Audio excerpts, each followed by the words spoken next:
আমরা জুলাই বিপ্লবের পর কী পেলাম? এইটা জিনিস পেলাম আমরা, কুত্তার বাচ্চা, শুয়োরের বাচ্চা, জানোয়ার বাচ্চা, এইটা সেটা ভরে দেবো, পিঠে মারো, 30 তারা কাওয়া, তারিখ না হাওয়া, এই যে কথাবার্তা, এইটার জন্য কি শহীদের রক্ত দিয়েছে?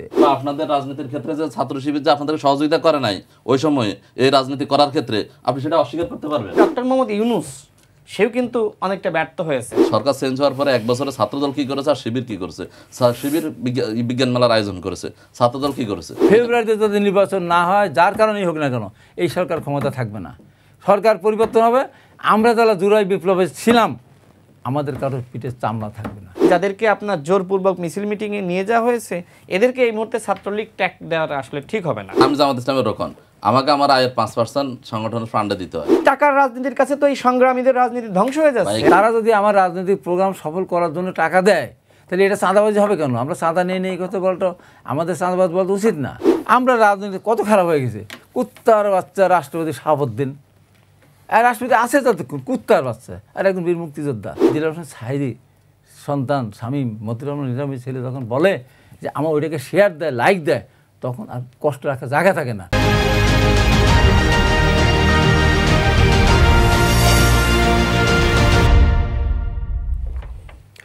দর্শক স্বাগত কালের কণ্ঠে নিয়মিত অনুষ্ঠান কালের সংলাপে। আজ আমাদের সাথে আলোচনায় অংশ নিতে স্টুডিওতে উপস্থিত আছেন বিএনপি চেয়ারপারসনের উপদেষ্টা হাবিবুর রহমান হাবিব, এবং তার পাশেই আছেন ঢাকা বিশ্ববিদ্যালয়ের ছাত্র শিবিরের সাবেক সভাপতি অ্যাডভোকেট শাহ মোহাম্মদ মাহফুজুল হক, এবং তার পাশেই আছেন গণ অধিকার পরিষদের সাধারণ সম্পাদক মোহাম্মদ রাশেদ খান। আপনাদের তিনজনকে স্বাগত কালের কণ্ঠের স্টুডিওতে। দর্শক, আজকে আমাদের আলোচনার বিষয় নির্ধারিত হয়েছে ইসির সামনে কঠিন পরীক্ষা। শুরুতে মাহফুজুল হক, আমি আপনার কাছে আসতে চাই। নির্বাচনকে সামনে রেখে ইসির সাথে ধারাবাহিকভাবে সংলাপ করছে ছোট বড় বিভিন্ন রাজনৈতিক দল। বিএনপির পক্ষ থেকে বলা হয়েছে রিটার্নিং কর্মকর্তা হিসেবে তারা ইসির কর্মকর্তাদেরকে দেখতে চান। জানতে চাই যে নির্বাচন কমিশনের সেই সক্ষমতা আছে কিনা, অথবা বিএনপির এই প্রস্তাবের সাথে আপনার একমত কিনা। জি, ধন্যবাদ আপনাকে এবং আপনার মাধ্যমে কালের কণ্ঠের দর্শক শ্রোতা মণ্ডলী যারা শুনছেন এবং আমাদের সহ আলোচকবৃন্দ যারা উপস্থিত আছেন, সবাইকে ধন্যবাদ জানাচ্ছি এবং স্বাগত জানাচ্ছি কালের কণ্ঠের আজকের এই কালের সংলাপ প্রোগ্রামে। যে বিষয়টা আপনি বলেছেন, এটা আসলে এখন তো বার্নিং ইস্যু বা আলোচনায় এসেছে যে আমাদের রাজনৈতিক দল, গুরুত্বপূর্ণ রাজনৈতিক দল আমাদের বাংলাদেশ জাতীয়তাবাদী দলের পক্ষ থেকে যে দাবিটা করা হয়েছে রিটার্নিং অফিসার হিসেবে নির্বাচন কমিশনের কর্মকর্তাবৃন্দকে দেওয়ার জন্য, তো এটা আসলে আমার কাছে মনে হচ্ছে যে এটা এত বাংলাদেশের 300 আসন নির্বাচনের জন্য যে পরিমাণ কর্মকর্তা বা যে পরিমাণ থাকা দরকার, সক্ষমতা থাকা দরকার ইসির, আমার মনে হয় এটা নাই এবং এটা দেয়া কঠিন হবে। এবং এটার জন্য আসলে এখন এখানে আরও প্রশ্ন আছে যে এই ইসির যে কর্মকর্তারা যাদেরকে দেওয়ার জন্য বলছেন, তারা তো কখন নিয়োগ হয়েছে? তারা তো অধিকাংশ অনেকের নিয়োগ হচ্ছে যে গত 17 বছরে ফেসিবাদী আওয়ামী লীগের নিয়োগপ্রাপ্ত এবং তাদের মাধ্যম দিয়ে যে নিয়োগগুলো হয়েছে, তো তাদের উপর আমরা কিভাবে আস্থা রাখবো যে ওনারা আসলে একটা স্বচ্ছ, সুন্দর এবং নিরপেক্ষ ভোট দেওয়ার জন্য ভূমিকা রাখবেন বা কার্যকর সহযোগিতা করতে পারবেন বা করবেন? কারণ তাদের মধ্যে তো দুর্বিসন্ধি থাকতে পারে, যেহেতু আওয়ামী লীগ এখন নির্বাচনে অংশগ্রহণ করতে পারছে না এবং তারা বিভিন্নভাবে নির্বাচনকে ঠেকানোর জন্য চেষ্টা করছে এবং করবে, তাদের সাম্প্রতিককালের কর্মকাণ্ডে সেটা প্রমাণিত হচ্ছে। তাহলে সেই জায়গায় তাদের এই কর্মকর্তা, তাদের আমলে নিয়োগকৃত এই সকল অফিসারদের উপর যদি আপনি নির্বাচনের পুরো দায়ভার দিয়ে দেন বা তারা যদি দায়িত্ব পালন করে, তখন আমার কাছে মনে হচ্ছে না যে এটা স্বচ্ছ এবং সুন্দর একটা নির্বাচন, গ্রহণযোগ্য একটা নির্বাচন করা সম্ভব হবে। এবং তাছাড়া নির্বাচন কমিশনের তো আরও কাজ আছে এবং আসলে এত কর্মকর্তা নির্বাচন কমিশনের আদৌ আছে কিনা সেটা একটা বড় বিষয় এবং দেখার বিষয়। তো আমার মনে হচ্ছে যে একটা নির্বাচন করার জন্য যেভাবে নিরপেক্ষ যারা ভূমিকা রাখবেন, সরকার আস্থা রাখতে পারে, সবার কাছে গ্রহণযোগ্য হয়, এবং যারা এই জুলাই বিপ্লবের চেতনায় বিশ্বাস করেন এবং যারা লালন করেন এই যে ফেসিবাদ মুক্ত বাংলাদেশ, আধিপত্যবাদ মুক্ত যে বাংলাদেশ, নতুন বাংলাদেশ, সেই বাংলাদেশের এই চেতনাকে যারা ধারণ করেন, সেরকম নির্বাচন কমিশনের রিটার্নিং কর্মকর্তা হলে তারা জাতির প্রতি যে কমিটমেন্ট সে কমিটমেন্টের জায়গা থেকে, বিপ্লবের প্রতি কমিটমেন্টের জায়গা থেকে একটা স্বচ্ছ, সুন্দর, গ্রহণযোগ্য নির্বাচন আয়োজন করে এবং সেটার মাধ্যমে জনগণের মতামত এবং ভোটের যে প্রতিফলন সেটা যেন হয়, সেইটার তাদের মাধ্যমে সম্ভব। ধন্যবাদ আপনাকে। জনাব হাবিব, আমি আপনার কাছে একটু আসতে চাই।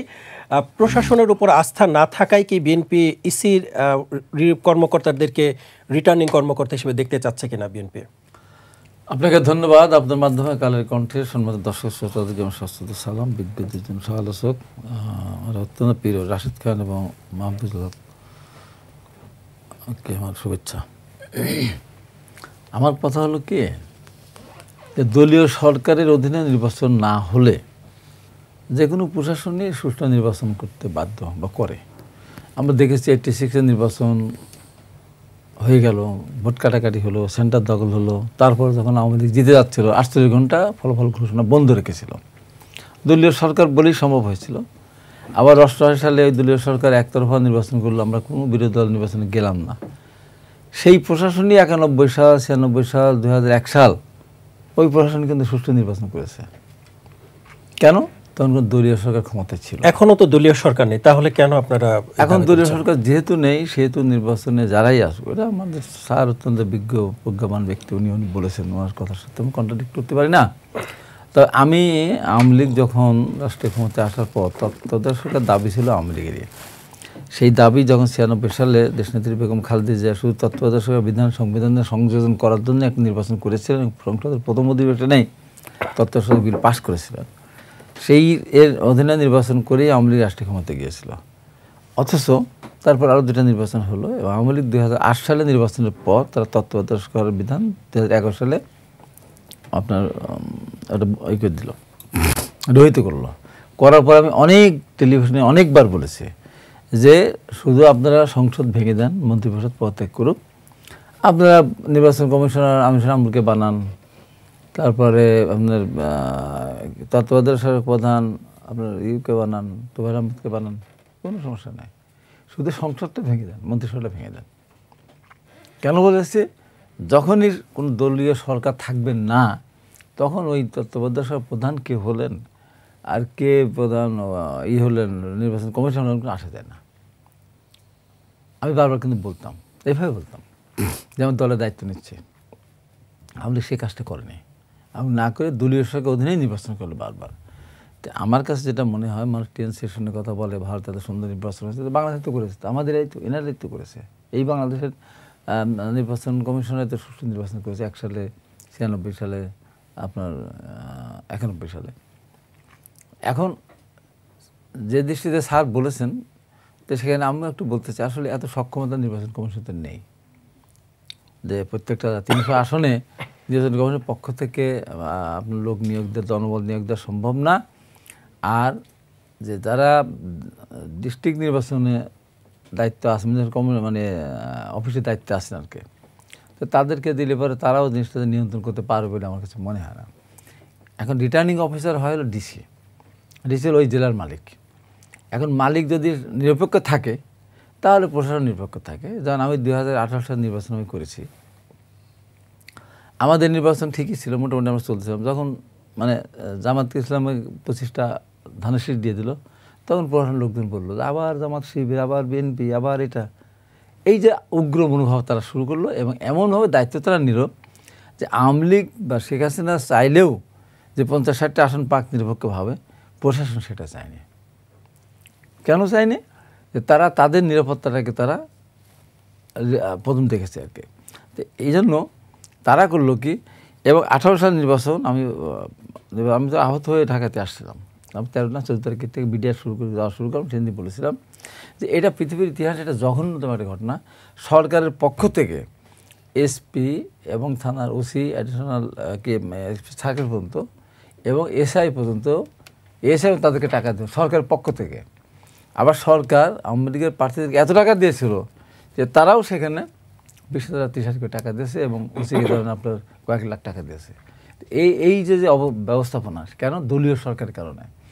দলীয় সরকার যখন ক্ষমতা এখন নেই, তখন কেউ কেন্দ্র থেকে ওই এসপির কাছে, ডিসির কাছে, ইউএনওর কাছে, এসপি স্যারের কাছে কিন্তু টাকা পাঠাবে না। আর তারাও, আর যারা নির্বাচন করবে তারা যাদের সক্ষমতা অনুসারে হয়তো তারা প্রশাসনকে টাকা দিতে পারে, সেটা ভিন্ন জিনিস, কিন্তু সরকারের পৃষ্ঠপোষকতা হবে না। এবং 18 সাল নির্বাচনের পর প্রত্যেকটা থানাতে ভুরিভোজের আয়োজন করা হয়েছিল, আপনার মনে আছে? সরকারের পক্ষ থেকে টাকা দিয়ে বলে এত সুন্দর নির্বাচন করেছে, অথচ পৃথিবীর সবচেয়ে জঘন্যতম নির্বাচন ওইটা। ভুরিভোজের আয়োজন করা, ভুরিভোজের আয়োজন করে আরও প্রমাণ করলো যে এরা ভোট কাটার পর সরকার থেকে। আমি ভোট করেছি, কোনো সেন্টারে 1 ভোট, কোনো সেন্টারে 0 ভোট, কোনো সেন্টারে 2 ভোট। আবার আমার নিজের যে কেন্দ্র, সেখানে আমি 2টা ভোট ছেড়ে দিয়েছিলাম, সেখানে আমি 3130 ভোট পেয়েছি 1 সেন্টারে। তো এই জন্য আমি মনে করি দলীয় সরকারের অধীনে নির্বাচন না হলে প্রশাসন যে প্রশাসনই হোক না কেন, আমার মনে হয় যে খুব একটা সমস্যা হবে না। ধন্যবাদ আপনাকে। জনাব রাশেদ, আমি আপনার কাছে একটু আসতে চাই। মাহফুজুল হক যিনি বলছিলেন এই সরকার, এই কমিশনে এখন যারা কর্মকর্তা আছেন তাদের বেশিরভাগই হচ্ছে বিগত আমলে নিয়োগ পাওয়া। তো এমন ইসির থেকে একটি নিরপেক্ষ নির্বাচন আপনারা আশা করতে পারেন কিনা? ধন্যবাদ আমার দুজন সহ-আলোচক এবং দর্শকবৃন্দ, সবাইকে গণ অধিকার পরিষদের পক্ষ থেকে শুভেচ্ছা। গতকাল যে সংলাপ অনুষ্ঠিত হয়েছে সেখানে মঈন খান স্যার বক্তব্য রেখেছেন, আমি নিজেও সেখানে বক্তব্য রেখেছি। তিনি এখনই যে এই ধরনের নির্বাচনী কর্মকর্তা নির্বাচন কমিশনের নিজস্বভাবে থাকতে হবে এখনকার কথাই তিনি বোঝাননি। তিনি বলেছেন যে ভবিষ্যতে যাতে এই বিষয়গুলো আপনারা গুরুত্বের সহিত দেখেন, অর্থাৎ এই যে নির্বাচনটা আপনি করবেন, আপনাকে বিভিন্ন জায়গা থেকে কর্মকর্তা হায়ার করা লাগতেছে। তো মঈন খান স্যার যেটি বুঝিয়েছেন যে আপনাদের নিজস্ব জনবল থাকা দরকার, এটাকে আমি পজিটিভভাবে দেখছি। এখন প্রশ্ন হলো যে এই মুহূর্তে আসলে সম্ভবপর কিনা। না, এই মুহূর্তে আসলে সম্ভবপর নয়, যেটি আমার দুজন আলোচক তারা বললেন, যথার্থই তারা ব্যাখ্যা করেছেন। আমিও একমত যে এই মুহূর্তে আসলে তারা এটি পারবেন না, তাদের নিয়োগ দেওয়ার ক্যাপাসিটি নাই এবং সেই বাস্তবতাও নাই। তবে যদি নির্দলীয় নিরপেক্ষ সরকারের অধীনে নির্বাচন হয়, যেটি হাবিব ভাই বললেন, সেক্ষেত্রে কিন্তু প্রশাসন অনেকটা নিরপেক্ষ থাকতে বাধ্য হয়। যেমন 88 নির্বাচন যারা করেছে তারা পরবর্তীতে 91 নির্বাচন, 96, 1-এর নির্বাচন তারাই করেছে। তার মানে 88 নির্বাচন দলীয় সরকারের অধীনে এইটা সুষ্ঠু হয় নাই, কিন্তু পরবর্তী নির্বাচনগুলো একই ব্যক্তিরা করলো, কিন্তু কেয়ারটেকার গভর্নমেন্ট থাকার কারণে এই নির্বাচনগুলো সবার কাছে গ্রহণযোগ্য হয়েছে। তো যাই হোক, আমরা মনে করি যে ভবিষ্যতে যদি সম্ভবপর হয় নির্বাচন কমিশনের নিজস্ব জনবল বাড়ানো, যত সম্ভবপর হয় আমরা মনে করি সেটি ভালো হবে। এটি নির্বাচন কমিশন এবং সরকারকে এই বিষয়টি ভেবে দেখতে হবে। আপনি যে প্রশ্ন করলেন যে ফ্যাসিবাদী আমলের যে সকল কর্মকর্তারা রয়েছে তাদেরকে স্বপদে বহাল রেখে সুষ্ঠু নির্বাচন সম্ভবপর কিনা। দেখেন, অন্তর্বর্তীকালীন সরকার যখন দায়িত্ব গ্রহণ করলো, আমরা তখন এই উপদেষ্টাদের সাথে আমরা সাক্ষাৎ করেছি আমাদের দলের পক্ষ থেকে এবং আমরা স্মারকলিপি দিয়েছি। সেখানে আমাদের দাবি ছিল যারা 14, 18 এবং 24 সালে নির্বাচন করেছে এই সকল কর্মকর্তাদের বিরুদ্ধে আপনাদের ব্যবস্থা নিতে হবে। কিন্তু অন্তর্বর্তীকালীন সরকারের পক্ষ থেকে এখনও পর্যন্ত ওই আওয়ামী সুবিধাভোগী কর্মকর্তাদের বিরুদ্ধে ওই ধরনের ব্যবস্থা গৃহীত হয়নি। হাতে গোনা 2-1জনকে শাস্তি দেওয়া হয়েছে। কিন্তু যারা 14 সালের একতরফা নির্বাচন, 18 সালের নিশিতাতে নির্বাচন, 24 সালে ডামি নির্বাচন করলো, এই সকল কর্মকর্তাদের বিরুদ্ধে ব্যবস্থা গ্রহণ না করার কারণে আমারও এক ধরনের সন্দেহ এবং সংশয়ের জায়গা রয়েছে যে আগামী নির্বাচনে তারা আসলে কতটুকু দায়িত্ব পালন করবে। তারা কি নির্বাচন ভণ্ডুলে কাজ করবে, হাসিনার দশর হিসেবে কাজ করবে, নাকি আসলেই তারা খামাসে জনগণের পাশে দাঁড়াবে। ঢাকা বিশ্ববিদ্যালয়ে আপনি দেখেছেন একজন ডেপুটি রেজিস্ট্রার, সে কিন্তু ছাত্রলীগের সভাপতি ছিল, সূর্য সেন হলের, আমি একই হলের ছাত্র। দেখেন, সে এতদিন ঘাপটি মেরেছিল, এতদিন সে কিন্তু মানে পরিচয় দেয়নি যে আমি ছাত্রলীগের, বা স্বাভাবিকভাবে চাকরি করেছে। যখন হাসিনার ফাঁসির রায় হলো, সে ফেসবুকে পোস্ট করলো ডোন্ট কেয়ার, মানে এই ফাঁসির রায়কে সে ডোন্ট কেয়ার। তো এরকম ছাত্রলীগের জীবনের সব আয়োজন এখানে একসাথে। প্রেতাত্মারা, আওয়ামী লীগের প্রেতাত্মারা বিভিন্ন দপ্তরে, সেক্টরে, বিশ্ববিদ্যালয়গুলোতে রয়েছে। এখন সরকার এদের বিরুদ্ধে ব্যবস্থা গ্রহণ করতে পারে নাই কেন? দেখেন, শুরুতে সরকারের এক ধরনের মোটিভ ছিল যে যাদেরকে 16 বছরে বিএনপি জামাত তকমা দিয়ে যাদেরকে আসলে বঞ্চিত করা হয়েছে, একযোগে যদি আমরা তাদেরকে প্রমোশন দিই, সেক্ষেত্রে আমরা দেশ চালাতে পারবো না, বিএনপি জামাতের এজেন্ডা বাস্তবায়নে কাজ করবে এই প্রশাসন। তো সেক্ষেত্রে যারা আওয়ামী লীগের আছে এদেরকে মাথায় পিস্তাল ঠেকিয়ে ভয় দেখিয়ে যদি কাজ করানো যায় মন্দের ভালো। অর্থাৎ এই যে গুকরা সাপ, এদেরকে বিভিন্ন জায়গায় পেলে পুষে এখনো পর্যন্ত বহাল তবিয়ত রেখেছে ডক্টর মোহাম্মদ ইউনূসের নেতৃত্বাধীন এই উপদেষ্টা পরিষদ।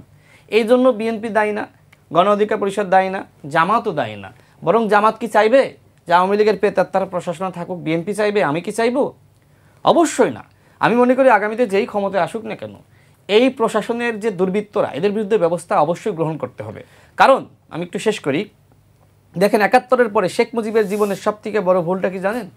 এবং শেখ মুজিব যে পরবর্তীতে বাকশাল কায়েম করলো বা একনায়কতন্ত্র কায়েম করলো, এর পিছনে অনেকগুলো কারণ আছে।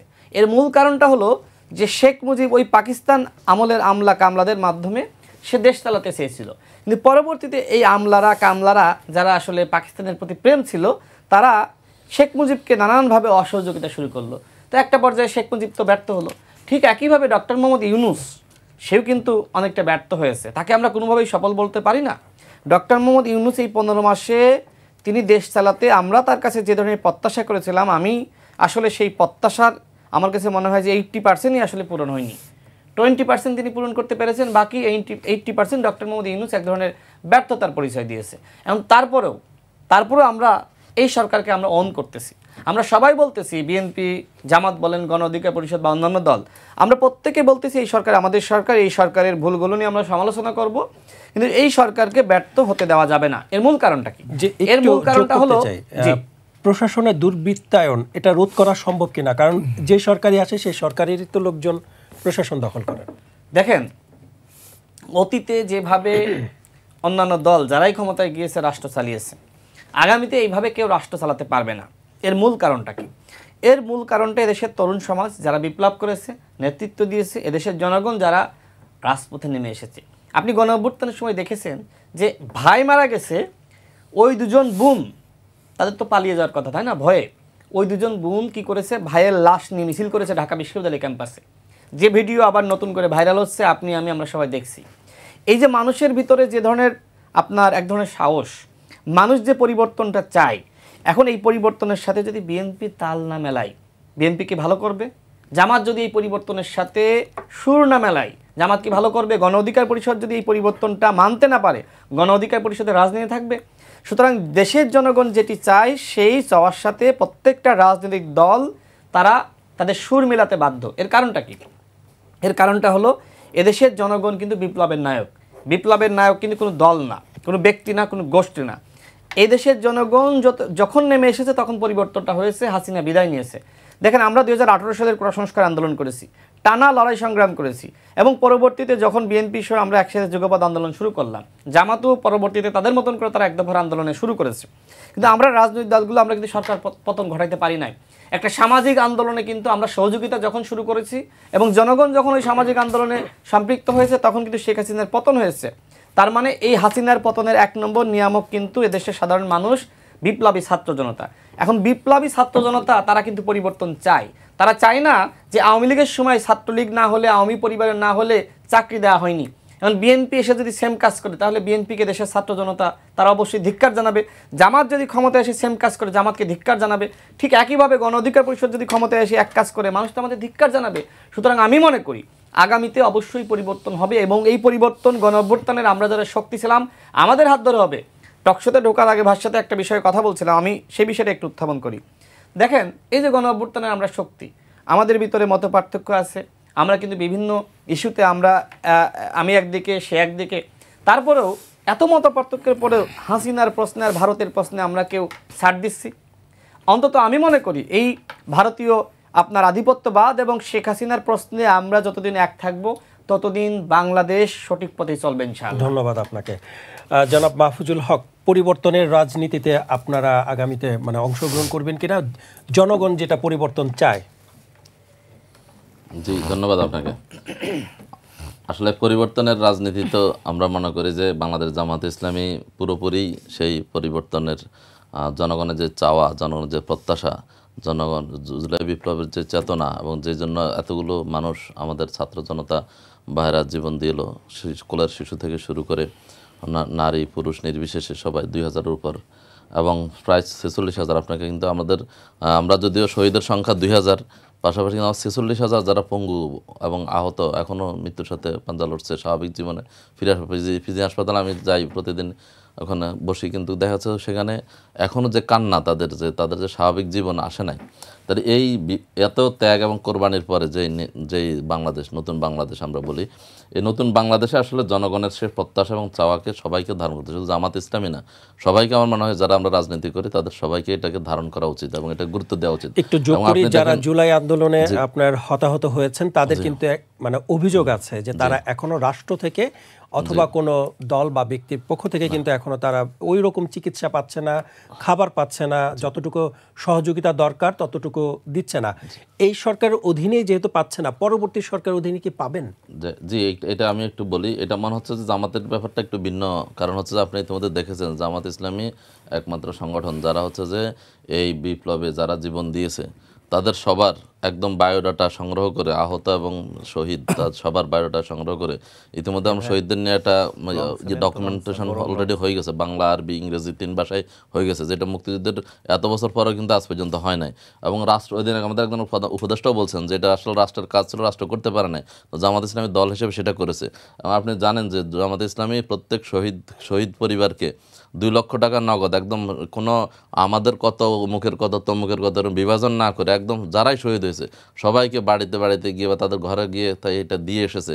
এবং বিভিন্ন যারা আহত হয়েছে তাদেরকেও আমাদের পক্ষ থেকে একটা, অর্থাৎ আমরা একটা দল হিসেবে তো আমরা তার সরকার না, আমাদের যতটুকু সীমিত সামর্থ্য আছে তার দিয়ে সর্বোচ্চটুকু জামাত ইসলামী চেষ্টা করেছে। এবং আপনি দেখেছেন যে আহতদের শহীদ ওই পরিবারদেরকে নিয়ে যারা আমরা প্রোগ্রাম করেছি সেখানে বলেছে যে জামাত ইসলামী ছাড়া আর কেউ আমাদের পাশে এসে দাঁড়ায় নাই বা সেভাবে আমাদের খোঁজখবর নেয় নাই। এবং জামাত ইসলামী এই কাজটা কিন্তু এখনো অব্যাহত আছে, শহীদ এবং আহত পরিবারদেরকে মানে আপনারা পুনর্বাসনের জন্য 1400 শহীদকে 2 লক্ষ 1400 না 2000 আমাদের তালিকা অনুযায়ী প্রায় যে 2000-এর সংখ্যার যে ইয়াটা আসছে সবাইকে 2 লক্ষ টাকা করে একদম বাড়িতে গিয়ে বা অনুষ্ঠানের মাধ্যমে, আর যারা আসে নাই তাদেরকে একদম বাড়িতে গিয়ে এটা পৌঁছে দেওয়া হয়েছে জামাত ইসলামের পক্ষ থেকে।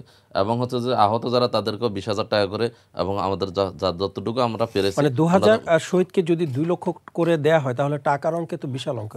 এটা জামাত ইসলাম করেছে এবং এটা আমাদের আমির জামাতের কমিটমেন্ট ছিল। এবং এটাকে প্রথমে 1 লক্ষ টাকা দিয়ে শুরু করেছে, পরে আরও 1 লক্ষ টাকা যোগ করে 2 লক্ষ টাকা করে দিয়েছে। এবং এটা আপনারা মানে এটা হয়তো আপনাদের মিডিয়াতে যেভাবে হাইলাইট হওয়ার কথা ছিল সেটাভাবে হাইলাইট হয় নাই, কিন্তু এটা জামাত ইসলামী করেছে। এবং জামাত ইসলামী এই আপনারা দেখেছেন যে পরিবর্তনের যে রাজনীতি আছে, এটা ইয়াতে আপনাদের শিরোনামও ছিল যে পরিবর্তনের যে রাজনীতি। আপনারা দেখেন বাংলাদেশের জামাত ইসলামী পরিবর্তনের সে রাজনীতিটা করার জন্য আমরা চেষ্টা করতেছি। হয়তো আপনারা ভিন্নভাবে সেটুকু চিত্রাকৃত করেন না, বা আমাদের বিভিন্ন রাজনৈতিক দলগুলো জামাত ইসলামেরকে বিভিন্নভাবে মানে সমালোচনা করতে পারেন, কিন্তু জামাত ইসলামী এই যে জুলাই সনদের ব্যাপারটা, জুলাই সনদের বিষয়টা আসেন যে সংস্কারের যতগুলো বিষয় ছিল জামাত ইসলামী একটা বিষয় ছাড়া প্রত্যেকটা প্রস্তাবে কিন্তু কী করেছে, সম্মতি দিয়েছে এবং চেয়েছে যে জনগণ যেটা চায় যে আমার যেন ফেসিবাদী রাষ্ট্র ব্যবস্থা কাঠামো যেন না থাকে, আবার যেন জনগণকে রাস্তায় নামতে না হয়, আবার যেন যে ক্ষমতায় আসবে সে তার সব কিছু নিয়ন্ত্রণে নেবে, আবার জনগণ তার বিরুদ্ধে আন্দোলন করবে। এভাবে আর কতদিন আমরা কি একটা সভ্য সমাজ গড়ে তুলতে পারি না? একটা সভ্য রাষ্ট্র হিসেবে আমরা কি যেতে পারি না যে আমার এই নিয়োগের ক্ষেত্রে, তারপর হচ্ছে যে আমার বিচার আদালতে নিয়োগের ক্ষেত্রে, আমার দুর্নীতি দমন কমিশনের ক্ষেত্রে, স্বায়ত্তশাসিত যে প্রতিষ্ঠানগুলো আছে সেগুলো যেন ফাংশন করে, যা অ্যাকাউন্টেবিলিটি যেন নিশ্চিত হয়, সেরকম একটা সরকার ব্যবস্থা আমরা প্রতিষ্ঠা করার জন্য জামাত ইসলাম কিন্তু শুরু থেকে সে কাজটুকু করেছে। এবং জামাত ইসলাম আপনারা জানেন যে এই যে তত্ত্বাবধায়ক সরকার ব্যবস্থা বলেন, হাবিব একটু বলছেন এটা আওয়ামী লীগ, যদিও জামাত ইসলামী কিন্তু এই রূপরেখা দিয়েছে এবং এটার ভিত্তিতে কিছু প্রতিষ্ঠান আছে, অভিযোগ আছে যে কিছু প্রতিষ্ঠানে আপনাদের জামাত না করলে নিয়োগ দেওয়া হয় না। আপনি একটা ব্যক্তিগত প্রতিষ্ঠান, আমার ব্যক্তিগত ধরেন আপনি যদি একটা হচ্ছে যে ব্যক্তিগত প্রাইভেট প্রতিষ্ঠান, আর একটা হচ্ছে যে সরকারি প্রতিষ্ঠান, দুইটা তো 2 ধরনের জিনিস। মানে আপনি যদি সরকারি প্রতিষ্ঠানে সবাই, আপনি যখন একটা প্রতিষ্ঠান পরিচালনা করেন, আপনি একটা হচ্ছে ইসলামী ব্যাংক, ধরেন আমি যদি আপনি একটা কথা বলি, ইসলামী ব্যাংক আপনি পরিচালনা করেন ইসলামী ব্যাংকের নীতিতে, কারণ আপনি যদি এখানে মানে এর যার যে ইসলাম সম্বন্ধে তার কোনো ধারণাই নাই, বা হচ্ছে যে সে চেতনা লালনই করে না, সে ইসলামী শরীয়তের ব্যবস্থার তার কোনো ইয়া নাই, তা আপনি কি আপনার প্রতিষ্ঠানটা আপনি পরিচালনা করবেন না? আপনার যে প্রতিষ্ঠানটা যেভাবে পরিচালনা করা উচিত সেভাবে আপনি করবেন না, কারণ আপনি বিতর্ক করার জন্য অনুগ্রহ করতে পারেন। কিন্তু জামাত ইসলামী যখন যার সরকারের যতটুকু বিএনপির সাথে যে 2 জন মন্ত্রী ছিল, বা কোনো জায়গায় নিয়োগের ক্ষেত্রে বা ইয়ার ক্ষেত্রে জামাত ইসলামী এরকম বৈষম্য করেছে বা ইয়ে করেছে, এরকম তো কোনো নজির নাই, কোনো দুর্নীতির বা স্বজনপ্রীতির কোনো নজির নাই। অতএব আমরা বলছি যে সেই জায়গাতে জামাত ইসলামী অবশ্যই এই জাতির প্রত্যাশা অনুযায়ী জনগণের বা ইয়াং জেনারেশনের জেনজেড যাদেরকে বলি তাদের প্রত্যাশা অনুযায়ী জামাত ইসলামী সেই পরিবর্তনের সাথে রাজনীতি করে বিধায় আপনি দেখেছেন যে ঢাকা বিশ্ববিদ্যালয়, জাহাঙ্গীরনগর বিশ্ববিদ্যালয়, চট্টগ্রাম রাজশাহী বিশ্ববিদ্যালয় ছাত্র জনতা কিন্তু জামাত শিবিরকে গ্রহণ করে নিয়েছে এবং মনে করেছে যে তাদের কাছে নিরাপদ বা তারা এটা রিসিভ করবে। আরেকটা বিষয় আমি বলি, এই যে দেখেন আমাদের ডাক্তার শফিকুর রহমান, এই যে বাংলাদেশের চিকিৎসা ব্যবস্থা আমাদের নেতৃবৃন্দ দেখা যাচ্ছে একটু থেকে একটু হলে আমরা বিদেশে সিঙ্গাপুরে চলে যাই, থাইল্যান্ডে চলে যাই, কিন্তু উনি তো নজির স্থাপন করেছেন যে ওনার বাইপাস সার্জারি উনি বাংলাদেশে করেছেন যে আমাদের চিকিৎসা ব্যবস্থা যদি আমার কৃষক শ্রমিক তারা যদি বিদেশে গিয়ে চিকিৎসা নিতে না পারতেছে না, তাহলে আমি কেন যাব? আমার মানুষের যে আমারও সেটা হবে পরিণতি যাই হোক। তিনি বাংলাদেশের চিকিৎসা ব্যবস্থা উন্নতি করার জন্য, আস্থা ফিরিয়ে আনার জন্য তিনি কিন্তু সেই জীবনের ঝুঁকি নিয়ে সে কাজটুকু করেছেন। ধন্যবাদ এবং আমরা আমাদের জায়গা থেকে এখনও বলি যে আমি রাশেদ ভাই যে কথাটা বলেছেন আমরা আলোচনা করেছি যে আমাদের মধ্যে হয়তো আমরা এরশাদের মতো বিরোধী দল হব না, কেউ আমরা হয়তো হাসিনার মতো ফেসিবাদ হব না, কিন্তু আমরা আমাদের মধ্যে একটা প্রতিযোগিতা থাকবে, সুস্থ ধারার প্রতিযোগিতা থাকবে। আমরা জনগণের কাছে যাব, জনগণ আমাকে জামাতকে ভোট দিলে জামাত সরকার গঠন করবে, বিএনপি করবে, কিন্তু আমাদেরকে অবশ্যই ফেসিবাদের যে উপাদানগুলো আছে বাংলাদেশকে ফেসিবাদ মুক্ত করে একটা সুন্দর সুস্থ জনগণের মতের প্রতিফলন হয় এরকম একটা দেশে আমাদের পরিণত করার জন্য সবাই মিলে কাজ করতে হবে। ধন্যবাদ আপনাকে জনাব মাহফুজুল হক। জনাব হাবিবুর রহমান হাবিব, আপনার কাছে একটু ফিরতে চাই। ছাত্র সংসদ নির্বাচনে জামায়াতকে তরুণ প্রজন্ম নিরাপদ মনে করছে এমনটা বলছেন মাহফুজুল হক। আপনার কাছে জানতে চাই বিএনপিকে কেন নিরাপদ মনে করছেন না? তাহলে আমি খুব সরাসরি উত্তরটা দিতে চাই। প্রথমত কথা, একমাত্র জামাতি শহীদদের পাশে দাঁড়িয়েছে এটা ঠিক না। আমরা প্রত্যেকটা শহীদের পাশাপাশি গিয়েছি, আর্থিক সহায়তা করেছি, আহতদের পাশে গিয়েছি একাধিকবার। আমি পাবনা জেলা বিএনপির আহ্বায়ক, আমাদের ওখানে যে কোনো শহীদ আছে। মানে আপনারা কি জামাতের মতো 40 কোটি টাকা দিতে পেরেছেন? 40 কোটি টাকা আমি 2000-এর তালিকা কিন্তু আমাদের কাছে নাই। যেটা আছে সেটা 2000 তালিকা কিন্তু নাই। উনি যেটা বললেন 2000 তালিকা কিন্তু নাই, সরকারের কাছে নাই, আমাদের কাছে নেই। ওনাদের কাছে কীভাবে আসে যায় না। 46,000 আহতের কথা বললাম, রাশেদের কাছে আজকে না যায় না। 46,000 আহতের কথাও কিন্তু আমাদের কাছে নাই, তালিকা কিন্তু নাই। আমার কথা হলো, আমরা মিডিয়াতে কথা বলবো তখন আমাকে কিন্তু অ্যাকুরেট কথাটা বলতে হবে, এক্সাক্ট ফিগারটা বলতে হবে। এবং আমরা অব্যাহত রেখেছি যে আমাদের প্রত্যেকটা জেলাতে আমরা দায়িত্বে আছি।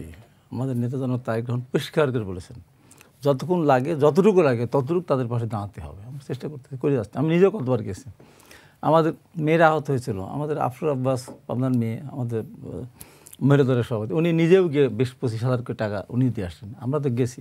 আমাদের একটা আছে বিএনপি পরিবার, একটা নাম শুনছে আছে, তো সেখানে রুমন নেতৃত্বে প্রত্যেকটা জেলাতে আমরা প্রোগ্রাম করেছি, করে ওখানে কারা কারা আহত হয়েছে, কারা কারা শহীদ হয়েছে তাদের পাশে আমরা দাঁড়িয়েছি। এই জন্য বলি যে একমাত্র জামাত দাঁড়িয়েছে এটা ঠিক না। আমরা দাঁড়িয়েছি, এখনও আমরা আমাদের অব্যাহত রেখেছি। জামাত সবার আর একটি, আমরা সবার কাছে গেছি, আমরা দলমল দেখি না, আমরা সবার কাছে গেছি। হ্যাঁ, এটা হলো আমরা সবার কাছে গেছি, এর বিতর্ক করতে আমি চাই না।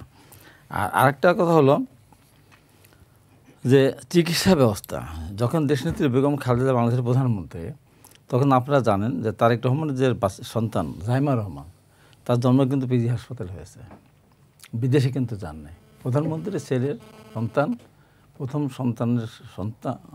সন্তান হবে, বিদেশে কিন্তু নেয় নেই, বাংলাদেশে কিন্তু হয়েছে জাহিমা রহমান। অনেক ক্ষেত্রে আছে না, বিদেশে গিয়ে আমেরিকার বিরুদ্ধে কথা বলে, আমাদের বাচ্চা হওয়ার সময় পাঠিয়ে দেয় ওখানে, বাচ্চাটা যখন আমেরিকার নাগরিক হতে পারে। বিএনপি কিন্তু সেই কাজটা করেনি। আরাফাত রহমান কোকে যেভাবে নির্যাতন করেছিল অনির্বাণ সরকার, চিকিৎসা নিতে মালয়েশিয়া গেছেন, এটাও জান নাই, আমেরিকাতেও জান নাই, অন্য জায়গাতেও জান নাই, এখানেই ছিলেন, ওখানেই তো তার কিন্তু মৃত্যুন করতে হয়েছে। দেশে তার সুযোগ ছিল না, গেল। এখন কথা হলো ঢাকা বিশ্ববিদ্যালয় নির্বাচনের ব্যাপার নির্মমভাবেই বলবো, আমরা হয়তো মাহফুজুল হক আমার সাথে দ্বিমত করতেই পারে, ছাত্র শিবিরের নামে দীর্ঘ 15.5 বছর কোথাও তেমন কোনো বড় মিছিল সমাবেশ ক্যাম্পাসে তারা করেনি, কোথাও না। এবং ছাত্র শিবির যারা করেছে, 2-1টা ক্যাম্পাসে গিয়েছে, হ্যাঁ এটা ছাত্র শিবির, তাদের উপর নির্যাতন করেছে, মেরে হাত পা ভেঙে দিয়েছে, ধরিয়ে দিয়েছে, কিছু আমি একবার অস্বীকার করবো না। তাছাড়া অধিকাংশ ছাত্র শিবির যারা করতো সব হলে থাকতো, হলে সাবসিডি খাবার খেত, লাইব্রেরি করতো, পড়াশোনা করতো, ভালো রেজাল্ট করতো। আবার ছাত্রলীগের সাথে মিছিলে যেত, ওই হেলমেট পরে যে বিভিন্ন জায়গায় যে ছাত্রলীগের অপকর্মগুলি হয়েছে তাদের মুখ থেকে এসেছে, সেই হেলমেট পরা অধিকাংশ তারা শিবির ছিল, এখন তারা তখন ছাত্রলীগের নামধারী এখন শিবির হয়েছে। এবং কেন নিরাপদ মনে করেছে, এই শিবির আলাদা কোনো মিছিল মিটিং করে না। আমাদের ছাত্র দলের ছেলেরা বিশ্ববিদ্যালয়ে ভর্তি হওয়ার পর অনেকেরই আছে, মানে আমরা 20% নিশ্চিত হবে যে ছেলেরা বিশেষ করে তারা কিন্তু তার আচ্ছা, লেখাপড়া একটু শেষ করে যোগ শেষ করতে করে চাই। হ্যাঁ বলেন। যারা ছাত্রলীগের ব্যানারে মিছিল করেছে, হেলমেট পরে মিছিল করেছে, তাদেরকেই কেন আবার তাহলে ছাত্র সংসদ নির্বাচনে এই তো তরুণ প্রজন্ম গ্রহণ করলো? এইবারে আপনি আসেন, তো এখন এই যে মেয়েরা ছেলেরা অধিকাংশ ছেলেরা কিন্তু লেখাপড়া শেষ করে দিতে পারেনি অনেক, তার ক্যাম্পাসে থাকতে পারেন, ক্যাম্পাসে ডাল কেমন ভাত কেমন রুমে থাকলে কেমন লাগে সেটা কিন্তু জানে না। কিন্তু শিবিরের কিন্তু আবিব ভাই আমরা কিন্তু মাস্টার্স করতে পারি না, ইউনিভার্সিটি ক্যাম্পাসে যাইতে পারি না। কিছু আছে, আমি তো একেবারে অস্বীকার করি না, কিছু বলতেছি, অধিকাংশ কথা বলতেছি, আমাদের অধিকাংশই পারে নাই কিছু তারা, এবং তারা থেকেছে এবং এই মিছিল একসাথে করেছে, যার পরিপ্রেক্ষিতে যখনই 5 তারিখে প্রমাণ হলো যে ডাক্তার ভিপি উনি বললেন আমি ছাত্র শিবিরের প্রেসিডেন্ট, ডাক্তার জিএস উনি সম্ভবত বললেন আমি ছাত্র শিবিরের সেক্রেটারি, তাহলে এই যে একদিন ছাত্রলীগের সাথে মিছিল করলো, ওই দিন যখনই তারা বললো আমরা ছাত্র শিবিরকে, তখন ক্যাম্পাসে তারা যেহেতু বৈষম্য আন্দোলনের সাথে তারা ছিল, তারা কিন্তু না প্রকাশ্যে কিন্তু তারা ছিল না, আত্মপরিচয় বা সংগঠনের পরিচয় গোপন করে কিন্তু তারা এই আপনার ছিল কী বলে এই যে বৈষম্যবিরোধী আন্দোলনের সময় তারা ওই যে সমন্বয়ক ছিল, শিবিরের নামে কিন্তু না, সবই কিন্তু পরিচয় গোপন করে। তা এই সবগুলি যখন ক্যাম্পাসে টিকে গেল, তা এখন তখন ছাত্রলীগ তাদেরকে নিরাপদ মনে করলো, একসাথে আমরা ছিলাম, একসাথে আমরা আছি।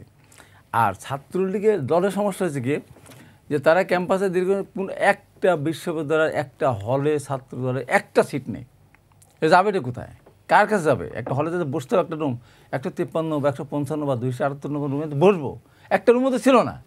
কিন্তু ছাত্র শিবির তো তারা হলে ছিল, ওই ছাত্রলীগ সব ছাত্র শিবির হয়ে গেছে, মিশে একসাথে মিশে গেছে তারা, যে কারণে, এবং তারা ছাত্র শিবিরের নামে কিন্তু কোথাও কিন্তু তারা করে নেই, প্যানেল দেয়নি, যে আমরা জামাত ইসলাম তার আমরা সহযোগী বা তার আমরা সমর্থক সংগঠন, আমরা ছাত্র শিবির এই বলে কিন্তু কোথাও তারা কিন্তু প্যানেল দেয়নি।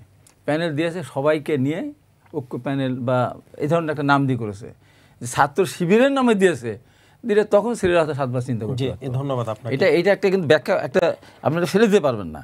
এই জন্য আমি বলি বিশ্ববিদ্যালয় ব্যাখ্যা দিলে কোনো সময় দিবেই তো সে ব্যাখ্যা, আমি যে বলেই নিয়েছি সে তার কথা তো সে বলবেই। এই কারণে আর ছাত্রদলের হলো কি 15.5 বছর ক্যাম্পাসে নেই, ক্যাম্পাসে পরিচিত না, তো তারা হুট করে নির্বাচন গিয়ে, তারপরেও তো বলবো ঢাকা বিশ্ববিদ্যালয় 5,000 প্যানেল ভোট পেয়েছে, খারাপ না তো, তারা ক্যাম্পাসে যেতে পারে না 15.5 বছর। তারপরে আমাদের কিছুটা সমস্যা ছিল, একটা কমিটি দিল, সেই কমিটি দেওয়ার ক্ষেত্রেও একটা ছিল, আর গুছাও উঠতে পারে না, সব কিছু মিলে ছাত্র শিবির সব জায়গায়, এবং চিরাং বিশ্ববিদ্যালয়ের ছাত্র শিবিরের একটা অবস্থান ছিল, রাষ্ট্রীয় বিশ্ববিদ্যালয়ের একটা অবস্থান ছিল, জাহাঙ্গীর বিশ্ববিদ্যালয় ছিল না, কিন্তু জাহাঙ্গীরনগরের বিভিন্ন বিশ্ববিদ্যালয় মানে বিভিন্নভাবে তারা তো ক্যাম্পাসে ছিল। ধন্যবাদ। এই জন্য হয়েছে, তার মানে এই না যে সব মানুষ একদম ওই মুখী হয়ে গেছে তা না, এখন সামনে যখন আবার চাকরি নির্বাচন হবে তখন বোঝা যাবে আসল চিত্র। জি ধন্যবাদ আপনাকে। জনাব মাহফুজুল হক, আপনি ব্যাখ্যা দিতে চাচ্ছিলেন, ছোট করে জানতে চাই। জি আমি ভাইয়ের সাথে দ্বিমত প্রকাশ করছি, যে আসলে ভাই যেটা বললেন যে ছাত্র শিবিরের সব ছাত্রলীগ ছিল আর সবাই হচ্ছে রাতারাতি শিবির হয়ে গেছে, না মানে এই বিষয়টা আসলে জান, আমি তো ঢাকা বিশ্ববিদ্যালয়ের সভাপতি ছিলাম শিবিরের, আমি মহসিন হলে ছিলাম। মহসিন হলে থাকার পরে আমরা তো যখন ঢাকা বিশ্ববিদ্যালয় শিবির থেকে আমরা যখন হল থেকে মানে 2008 সালে সরকার যখন ক্ষমতায় পরিবর্তন হয়, তখন আমাদের একসাথে অন্তত 1,500 জনশক্তি যারা হচ্ছে যে একদম আমাদের সাথী সদস্য লেভেলে, তাদেরকে হল থেকে বের করে নিয়ে এসে এক কাপড়ে মানে কিছু নিয়ে আসতে পারি না, আমাদেরকে বিভিন্ন জায়গায় রাস্তায় থাকছে, এরকম ঘটনার চিত্র আমাদের আছে, না খেয়েছিল। আমরা তখন হল সভাপতি ছিলাম, আমি তো মহসিন হল সভাপতি ছিলাম তখন। তাহলে সেই জায়গা থেকে এসে আমরা তো সেই সময় দেখেছি বাইরে যেভাবে একদম দুয়া তুলসী পাতার মতো বলে যে সব ছাত্র দল সব করছে, আমরা তো দেখেছি কারা কারা সেই সময় রাতারাতি ছাত্রলীগ হয়ে গেছে। আমি তো নাম সব বলতে পারবো, মহসিন হলে কারা কারা ছাত্রদল ছিল, পরবর্তী ছাত্রলীগ হয়ে গেছে। এবং আপনি দেখবেন ছাত্রদলের মিছিল ঢাকা বিশ্ববিদ্যালয় আওয়ামী লীগের আমলে মানে ফেসিবাদের আমলে কয়জন উপস্থিত ছিল, 15-20 জন নিয়ে মিছিল করেছেন। আর এখন যখন মিছিল করে তখন 2,000, 20,000 বা 5,000 এখন কই থেকে আসছে? তাহলে এরকম 5,000 লোক নিয়ে যদি মিছিল করতো বা অন্তত 1,000 লোক নিয়ে মিছিল করতো, তাহলে তো আওয়ামী লীগের অবস্থা থাকতো না। আমি ঢাকা বিশ্ববিদ্যালয়ের সভাপতি অবস্থায় 2013 সালে আন্দোলন সংগ্রাম চলাকালীন সময় আমি যখন সময় ওনাদের যারা করিম সরকার সহ যারা ছিল, আমি বলেছি যে ভাই আসেন আমরা ছাত্রদের একসাথে ক্যাম্পাসে ঢুকি। আমরা তো শিবিরের এই যে বিভিন্ন রায়ের পরে গোলাম আজমের রায়ের পরে আমাদের থেকে কাটা বানে তারপর হচ্ছে যে আমরা বিশ্ববিদ্যালয় করতে পারি না, দেয় না, ঠিক আছে, কিন্তু আমরা এই যে আপনার হচ্ছে পলাশিতে, তারপর হচ্ছে ইয়াতে মিছিল করেছি এবং সেগুলো নিয়ে দেখা যাচ্ছে ক্যাম্পাস খালি হয়ে গেছে, তারপর হচ্ছে যে মধুর ক্যান্টিন খালি হয়ে গেছে। এখন ওনারা বলেন ওনারা সব কিছু করেছে আর আমরা হচ্ছে যে এমনি সব ছাত্রলীগ ছিল। তো এটা আসলে সম্পূর্ণ একটা ভিন্ন, মানে আমার ভুল তথ্য। এবং এটা কখনো হয় না, বরঞ্চ হচ্ছে ছাত্র শিবির আপনি 1 বছরে কি করেছেন আপনি বলেন? সরকার চেঞ্জ হওয়ার পরে 1 বছরে ছাত্রদল কি করেছে আর শিবির কি করেছে? শিবির বিজ্ঞান মেলার আয়োজন করেছে, ছাত্রদল কি করেছে? শিবির হচ্ছে যে ছাত্রদের জন্য পানি ফিল্টারের ব্যবস্থা করেছে, সেই মেডিকেল ক্যাম্পের আয়োজন করেছে। ছাত্রদলের কর্মসূচি কি ছিল? তাহলে ছাত্রদলের যে নিজস্ব কর্মসূচি, সৃজনশীল কর্মসূচি যেগুলো ছাত্ররা গ্রহণ করবে, সেই কর্মসূচি নিতে না পারলে তো ছাত্ররা রিসিভ করবে না, এটা বাস্তব, এটা মেনে নিতে কষ্ট হওয়ার কথা। ধন্যবাদ আপনাকে।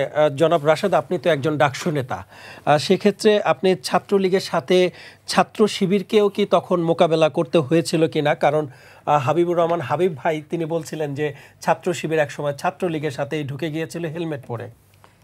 দেখেন, আমি আসলে ডাকসুর নির্বাচিত নেতা ছিলাম না, তবে নির্বাচিত হয়েছিলাম, কিন্তু ফলাফল পরিবর্তন করে দেওয়া হয়। তো সেটি নিয়ে এখনও পর্যন্ত আমাদের প্রক্রিয়া চলছে। আমি অভিযোগ দাখিল করেছি। আমি আশাবাদী যে গোলাম রাব্বানী যেহেতু ছাত্রত্ব বাতিল হয়েছে, আমার অভিযোগের প্রেক্ষিতে ভবিষ্যতে আরও ভালো ফলাফল আসবে। তো যাই হোক, আমি আসলে দুজনই শ্রদ্ধেয় বড় ভাই, তো সেক্ষেত্রে আমি তাদের বিষয়ের মধ্যে আসলে ঢুকতে চাই না। আমি নিরপেক্ষ জায়গা থেকে কিছু কথা বলি। দেখেন, আমরা যখন ঢাকা বিশ্ববিদ্যালয়ে আন্দোলন সংগ্রাম করেছি 2018 সালের কোটা সংস্কার আন্দোলন, এবং সেই আন্দোলন করতে গিয়ে আমি সর্বপ্রথম অ্যারেস্ট হই। কারণ ওই আন্দোলনের একদম শুরুতে কিন্তু মূল নেতৃত্বের জায়গায় আমি ছিলাম, যে কারণে আমাকে টার্গেট করা হয় এবং আমাকে অ্যারেস্ট করা হয়। এবং আমি যখন অ্যারেস্ট হয়ে যাই, তারপরে আমাদের বর্তমান গণ অধিকার পরিষদের সভাপতি নুরুল হক নূর, তিনি আসলে নেতৃত্ব দেন। আরও অন্যান্য অনেকে ছিল, জাস্ট যেহেতু এই প্রসঙ্গ আসলো এই জন্য বললাম। তো আমরা ওই সময় আপসীনভাবে লড়াইটা করেছি। আমাদের 2018 সালের কোটা সংস্কার আন্দোলন, এটাই তো গণ অভ্যুত্থানের প্রেক্ষাপট। তো যাই হোক, আমরা যে আন্দোলন তৈরি করলাম, যে আন্দোলন সফল করলাম, 3-4 সালে করে আন্দোলন শুরু করেছিলাম। ঠিক আছে, আপনারা অতীতে করেছেন, কিন্তু আমাদের কাছে আসলে যে বিষয়টি ছিল সেটি হলো যে অতীতে আমাদের ভাইয়েরা এই আন্দোলনটা সফল করতে পারে নাই। তো এইবার যদি আমরা সফল না করি, তো সেক্ষেত্রে এই আন্দোলন আর কখনো সফল হবে না। যে কারণে আমি, ভাই যেটি বললেন যে তিনি তার মাস্টার্স শেষ করতে পারেননি, আমিও কিন্তু আমার MBA শেষ করতে পারি নাই। আমার হাতে 2টা অপশন ছিল, যে আমি কি আসলে MBA ফাইনাল সেমিস্টারে পরীক্ষা দিব, নাকি আসলে আমি কোটা সংস্কার আন্দোলনের নেতৃত্ব দিব। তো আমি তখন মনে করলাম, যেহেতু এত বড় আন্দোলনের নেতৃত্ব দিচ্ছি এবং এটা বিশাল আন্দোলন, তো আমার একার ক্যারিয়ারের রক্ষা করতে গিয়ে হাজারো মানুষের সাথে বেইমানি আমি এটা আসলে মানতে পারি নাই। যে কারণে আমি নিজে পরীক্ষা না দিয়ে আমি নেতৃত্ব দিয়েছি, এবং এত বড় আন্দোলন ছেড়ে আসলে আবার মানে পরীক্ষাও দিব আবার আন্দোলনের নেতৃত্ব দিব, 2টা একসাথে হয় না। যে কারণে আমি আসলে আমার ক্যারিয়ার স্যাক্রিফাইস করেছি, ভাইয়েরও ক্যারিয়ার স্যাক্রিফাইস করেছে। তো আমাদের এই আন্দোলনে আসলে কারা ছিল সেটা নিয়ে অনেকের প্রশ্ন তোলে। দেখেন, এই আন্দোলনে সবাই ছিল।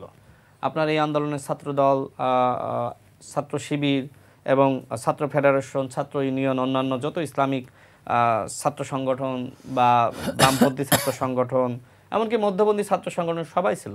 তবে সবথেকে বেশি ভূমিকা ছিল সাধারণ শিক্ষার্থীদের। এখন শিবিরের যে প্রসঙ্গটা আসলো, স্বাভাবিকভাবে শিবিরের নাম আসলে ক্যাম্পাসে নেওয়া যেত না। শিবির যেহেতু ক্যাম্পাসে নিষিদ্ধ ছিল, তো সেক্ষেত্রে শিবির পরিচয়ে কেউ রাজনীতি করতে পারে নাই। আবার আমি এটিও দেখেছি যে ছাত্রদল করতে পেরেছে, কিন্তু ছাত্রদলের কোনো নেতাকে ক্যাম্পাসে পাইলে পিটিয়ে রক্তাক্ত করেছে। যেমন ছাত্রদলের একজন নেতা জিসান আমাদের সাথে 2018 সালে কোটা সংস্কার আন্দোলনের সময় জেল খেটেছে, এখন সম্ভবত ছাত্রদলের সিনিয়র যুগ্ম সাধারণ সম্পাদক। হাবিব ভাই মানে শিওর না পদ ঠিক আছে কিনা। তো তাকে দেখেছি যে ক্যাম্পাসে যখন আপনার ছাত্রলীগ পেয়েছে, অসংখ্যবার তাকে কিন্তু নির্যাতন নিপীড়নের শিকার হতে হয়েছে। ঠিক একইভাবে যখন কোনো শিক্ষার্থীকে শিবির সন্দেহ করা হয়েছে, আমি দেখেছি যে তাকেও নির্যাতন নিপীড়ন করা হয়েছে। অর্থাৎ ছাত্রদল এবং ছাত্র শিবির উভয়ই কিন্তু নিপীড়ন নির্যাতনের শিকার হয়েছে, এবং এটা আমি নিজে দেখেছি। এখন কৌশলগত কারণে যেটি হয়েছে আমি বলি, সেটি হলো যে শিবিরের কিছু আপনার নেতা বা কর্মী বা সমর্থক, তারা আবার আপনার ছাত্রলীগের মিছিল মিটিংয়ে গিয়েছে, এবং ঢাকা বিশ্ববিদ্যালয় যেটা ভাইও স্বীকার করবে, ঢাকা বিশ্ববিদ্যালয়ে যেটা হয়েছে যে সাধারণ শিক্ষার্থীদেরকে কিন্তু মিছিল মিটিংয়ে যেতে বাধ্য করা হয়েছে। ছাত্রদল যায় না আপনি বলেন, যারা আমি শেষ করি, আমি একটু ছাত্রলীগ দল করছে, তারা কি ছাত্রলীগের মিছিলে যায় না? ভাই শেষ করি। এখন না, স্বাভাবিকভাবে ছাত্রদল যেহেতু আসলে আপনার বড় একটি ছাত্র সংগঠন হওয়ার কারণে আপনার ছাত্রদলের ছেলেরা আবার ছাত্রদল করেছে, এটা সত্য, কিন্তু হয়তো এখন যেটি হচ্ছে যে অনেকে ছাত্রলীগের মিছিল মিটিংয়ে গিয়েছে, তাদেরকে হয়তো ছাত্রদলে যুক্ত হচ্ছে, শিবিরে যুক্ত হচ্ছে, আমাদের সংগঠনে যুক্ত হচ্ছে, কথার কথা। এখন এই সাধারণ শিক্ষার্থী যাদেরকে আপনার জোরপূর্বক মিছিল মিটিংয়ে নিয়ে যাওয়া হয়েছে, এদেরকে এই মুহূর্তে ছাত্রলীগ ট্যাগ দেওয়াটা আসলে ঠিক হবে না। এখন শিবিরের নেতৃবৃন্দ স্বীকার করে যে তারা আসলে পরিস্থিতির শিকার, যেহেতু তাদের সংগঠন নিষিদ্ধ ছিল। তো অনেকে আসলে ছাত্রলীগে বা ছাত্র ফেডারেশন, ছাত্র ইউনিয়ন, অন্যান্য বাম সংগঠনে তারা কিন্তু রাজনীতির সাথে সক্রিয় থাকার জন্য এই ছাত্র সংগঠনগুলোতে যুক্ত থেকেছে। ধন্যবাদ। আরেকটা ব্যাপার একটু শেষ করি, আরেকটা ব্যাপার সেটি হলো যে জানতে চাই, আমি একটু প্রসঙ্গ পরিবর্তন করতে চাচ্ছিলাম, আমি এই বিষয়টা একটু শেষ করি। জি, please। আর ডাকসু নির্বাচনের যে বিষয়টি দেখেন, যেহেতু ছাত্র শিবির তারা যেহেতু আসলে প্রকাশ্যে রাজনীতি আসলে করতে পারেনি, অনেকে বাঁধনে, সাংবাদিক সমিতি, বিভিন্ন সামাজিক সাংস্কৃতিক সংগঠনের সাথে যুক্ত ছিল, এবং এই যে 16 বছর তারা বিভিন্ন শিক্ষার্থীদের সাথে সাধারণ শিক্ষার্থী হিসেবে যুক্ত ছিল, এইটার বেনিফিট আসলে তারা পেয়েছে। মনে করেন যে যিনি বাঁধনের সভাপতি, এখন এই বাঁধন মানে একটা হলে কিন্তু বিশাল ব্যাপার, ওই বাঁধনের সভাপতির সাথে হলের মোটামুটি শিক্ষার্থীদের ভালো একটা কানেকশন থাকে। এখন ছাত্রদল আসলে এই জায়গাটায় আসলে এই সুযোগ সুবিধা পায়নি, বা অন্য ছাত্র সংগঠন পায়নি, যেটি আসলে শিবির আসলে প্রকাশ্যে রাজনীতি না করতে পারার কারণে এই সুযোগটা পেয়েছে। এই কারণে শিবির এইবার আসলে ক্যাম্পাসে ভালো করেছে। দ্বিতীয়ত, শিবিরের ওয়েলফেয়ার যে মেকানিজম, এই মেকানিজম আসলে ছাত্র দল, ছাত্র অধিকার পরিষদ বা অন্য ছাত্র সংগঠন আসলে করতে পারে না। যেমন ভাই বলল যে 2000 আপনার শহীদের তালিকা, যদিও আসলে 2000 আমি এখনো পর্যন্ত সরকারিভাবে না, ভাই বললেন ভাইয়ের কাছে থাকতে পারে, বাট আমার কাছে নাই। জাতিসংঘের পক্ষ থেকে 1400, সরকারও আপনার এরকম 1400 প্লাস 1500-র কাছাকাছি একটা তালিকা সরকারের কাছে আছে। তো যাই হোক, এখন জামাত ইসলাম বড় একটি সংগঠন, তাদের অর্থনৈতিক অবস্থা খুবই মজবুত, এবং তাদেরকে বলা হয় যে বাংলাদেশের সবথেকে ধনী রাজনৈতিক দল। এখন তারা সেটাও বলেন, আচ্ছা কি কারণে বলা হয় সেটা পরের বিষয়, বিশ্লেষণ করতে গেলে সময় লাগবে। এখন মনে করেন যে জামাত ইসলাম আপনার প্রতি শহীদ পরিবারকে 2 লাখ টাকা দিয়েছে। এখন গণ অধিকার পরিষদের সামর্থ্য নাই 2 লাখ কেন, 2000 টাকা করে মনে করেন যে আমরা দিতে পারি নাই, কথার কথা। এখন এক্ষেত্রে করণীয় কি? জামাত ইসলাম মনে করে যে তারা আসলে দল হিসেবে তারা এই ধরনের ওয়েলফেয়ার মেকানিজম করবে বা কল্যাণ কাজগুলো তারা করবে, কিন্তু আসলে প্রকৃতপক্ষে আমাদেরকে কল্যাণ রাষ্ট্র গঠন করতে হবে। অন্যথায় এই যে একটা দল মনে করেন যে তারা তাদের সামর্থ্য আছে, তারা টাকা দিচ্ছে, কিন্তু প্রকৃত রাজনীতি কি? প্রকৃত রাজনীতি কিন্তু কোনো দল এইভাবে টাকা দেওয়ার প্রতিযোগিতায় কেন লিপ্ত হবে? বরং রাষ্ট্র কিভাবে ওই শহীদ পরিবারের পাশে দাঁড়ায়, রাষ্ট্র কীভাবে পুনর্বাসনের ব্যবস্থা করে, সেই দিকে আমাদের মনোযোগ দেওয়া দরকার। জামাত ইসলামের এই ওয়েলফেয়ার পলিটিক্স ভালো, তাদের দলের জন্য ভালো, কিন্তু দেশের জন্য কিন্তু আবার এই কল্যাণ রাষ্ট্র বানানোর জন্য আবার এই ধরনের প্রতিযোগিতা। এখন বিএনপি মনে করেন, জামাত যেহেতু দিচ্ছে, বিএনপি না দিলে তো তাদের রাজনীতি ক্ষতিগ্রস্ত হয়, বিএনপি দিচ্ছে। অন্যান্য দল যারা আসলে সামর্থ্য নয় তারা দিতে পারছে না, তো সেক্ষেত্রে তাদের রাজনীতি তো মানুষের কাছে ক্ষতিগ্রস্ত হচ্ছে। ঠিক একইভাবে আমি আমার নিজ জেলা ঝিনাইদহ 2 আসনে যখন গণসংযোগ, জীবনের সব আয়োজন এখানে একসাথে। যোগে যাই, আমার ওই জেলাতে যেটি হয়েছে যে একজন ব্যক্তি যিনি আওয়ামী লীগের নেতা ছিলেন, তিনি আপনার ওই কুরবানির ঈদ আসলে 2 কেজি করে মাংস দিতেন, আর রমজানের সময় বা আপনার রোজার ঈদের সময় 10 কেজি করে চাল দিতেন। এখন মানুষের ভিতরে এমন ধরনের অবস্থা তৈরি হয়েছে যে উন্নয়ন মানে কি, ঈদের আগে এই ধরনের আপনার সহযোগিতা করা। আমি আন্দোলন সংগ্রাম করেছি, আমি কোনো দুর্নীতি, চাঁদাবাজি, লুটপাট করি নাই, অবৈধ ব্যবসা আমার নাই। আপনি আমাকে বলেন, এখন আমি এই যে 50,000 60,000 মানুষকে আমি কি এইভাবে ত্রাণ দিতে পারবো? তাহলে কি আমাকে রাজনীতি ছেড়ে দিতে হবে? অর্থাৎ এই যে কালো টাকা এবং পেশি শক্তির রাজনীতির কথা আমরা বলছি, জামাত ইসলাম যেটা দিচ্ছে, হ্যাঁ তারা হয়তো বৈধ টাকা দিচ্ছে, কিন্তু যে আসলে আপনার বৈধ টাকা দিতে পারতেছে না, সে পরবর্তীতে কিন্তু বাধ্য হচ্ছে যে আমাকে অবৈধভাবে হলেও আমি এই টাকা দিতে হবে, এই প্রতিযোগিতায় আমি টিকতে না পারলে আমার রাজনীতি থাকবে না, আমি এমপি মন্ত্রী হতে পারবো না। ঠিক আমার নিজের বাস্তবতা এইরকম যে আওয়ামী লীগের যারা মাফিয়া লুটেরা ছিল, তারা যেভাবে টাকা পয়সা খরচ করেছে, মানুষের ভিতরে এক ধরনের অভ্যাস হয়ে গেছে যে আমি যাচ্ছি, আমিও মনে হয় টাকা দেওয়ার জন্য আসছি।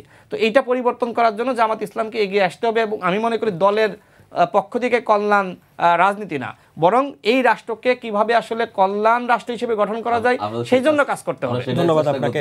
জনাব মাহফুজুল হক, আমি আপনার কাছে একটু জানতে চাই যে এই যে ওয়েলফেয়ার পলিটিক্সের কথা বলছিলেন রাশেদ ভাই, এটা করার কারণে কি আগামীতে লুটপাট, চাঁদাবাজি আরো বেড়ে যাবে কিনা? কারণ আপনাদের সাথে তো টিকতে হবে না। এখন শুনেন, আপনি একটা ভালো কাজকে ভালোভাবে চিন্তা, জামাত ইসলামী ওয়েলফেয়ার কাজটা করতেছে, আর আপনি বলেন জামাত ইসলামী কারো কাছ থেকে চাঁদা নিয়ে যে আপনি এত টাকা দিতে হবে, এই ব্যবসায় আপনাকে এত টাকা দিতে হবে, চাঁদাবাজি বলতে যেটা বোঝায় বা জিম্মি করে যেটা বোঝায়, এটা করতেছে নাকি জামাত ইসলামের এই ফান্ডটা কীভাবে আসতেছে? ধরেন আমি জামাত ইসলামের রোকন, আমাকে আমার আয়ের 5% সংগঠনের ফান্ডে দিতে হয়, আমাকে আবার হচ্ছে যে আমার নির্বাচনের ফান্ডে ফান্ডে যাচ্ছে 1 মাসের বেতন দিয়ে দিতে হয়, ইয়াতে দিয়ে দিতে হয়। তাহলে আমি মনে করতেছি আমার সংগঠনটা আমার কন্ট্রিবিউশনের মাধ্যম দিয়ে সংগঠনটা চলতেছে। আমি যে সংগঠনটা করি, যে আন্দোলনটা করি, আমি এটা আমার মনে করতেছি আমার সংগঠন এটা টাকাটা কই পাবে? জনকল্যাণ বলেন, সামাজিক কল্যাণ বলেন, বা ওই যে রাজনীতি করার জন্য এই টাকা তো জনগণ থেকে জিম্মি করে নিয়ে আসা যাবে না, চাঁদাবাজি লুটপাট করে নিয়ে আসা যাবে না, তাহলে তো লুটপাটের রাজনীতি হবে। তাহলে আমার রাজনীতিটা ভিন্নটা কই হলো? তাহলে আপনি এটা ফলো করেন। আমি গণ অধিকার রাশেদ ভাইকে বলবো যে আপনারা আপনাদের জনশক্তিকে সেভাবে প্রমোট করেন যে ঠিক আছে আপনারাও দলের ফান্ডে দেন, বিএনপিও দেখ, সবাই এই রাজনীতি কল্যাণমূলক রাজনীতি। এবং আমরা তো বলছি ভাই ভালোই বলছেন যেটা কল্যাণমূলক রাষ্ট্র প্রতিষ্ঠা করার জন্য, আমরা সেই কল্যাণমূলক রাষ্ট্র প্রতিষ্ঠা করার জন্য স্লোগান দিচ্ছি এবং সেটা করার জন্য আমরা কাজ করতেছি সবাই মিলে কল্যাণ রাষ্ট্র। আপনি জনকল্যাণ, আপনি রাজনীতিক, আপনি যদি একজন মানুষ অসুস্থ হয়েছে আমার কাছে আসতেছে, আমার তো এত টাকার কোটি টাকার মালিক না, তাহলে আমি কোথায় সহযোগিতা করবো? আমি আমার দল থেকে, দলের ফান্ড থেকে আমি সেখানে তাকে সহযোগিতা করতে। আমি যদি জনগণের জন্য এতটুকু করতে না পারি, আমি শুধুমাত্র মুখে বক্তব্য দিলে তো আর রাজনীতি হবে না। আমার ব্যাখ্যা কি, যদি ইন্টারফেয়ার করি, আমার ব্যাখ্যা বিশ্লেষণ এটা কি ভুল ছিল কোথাও? না, ভুল ছিল না। আমি সেটা বলছি যে এখন আপনি আমাকে আমার এই কল্যাণমূলক রাজনীতিটা বন্ধ করে দিবেন, নাকি আমি যে পন্থায় করতেছি আপনি সেই পন্থা করার জন্য অনুসরণ করতে পারেন? আমার পরামর্শটা কি ছিল বলেন? আমি বললাম যে দল হিসেবে আসলে কল্যাণ রাজনীতি না, আমি বলেছি যে রাষ্ট্রকে কিভাবে আসলে ওয়েলফেয়ার স্টেট বানানো যায় সেদিকে যদি আপনি মনোযোগ না দেন তাহলে কি হবে?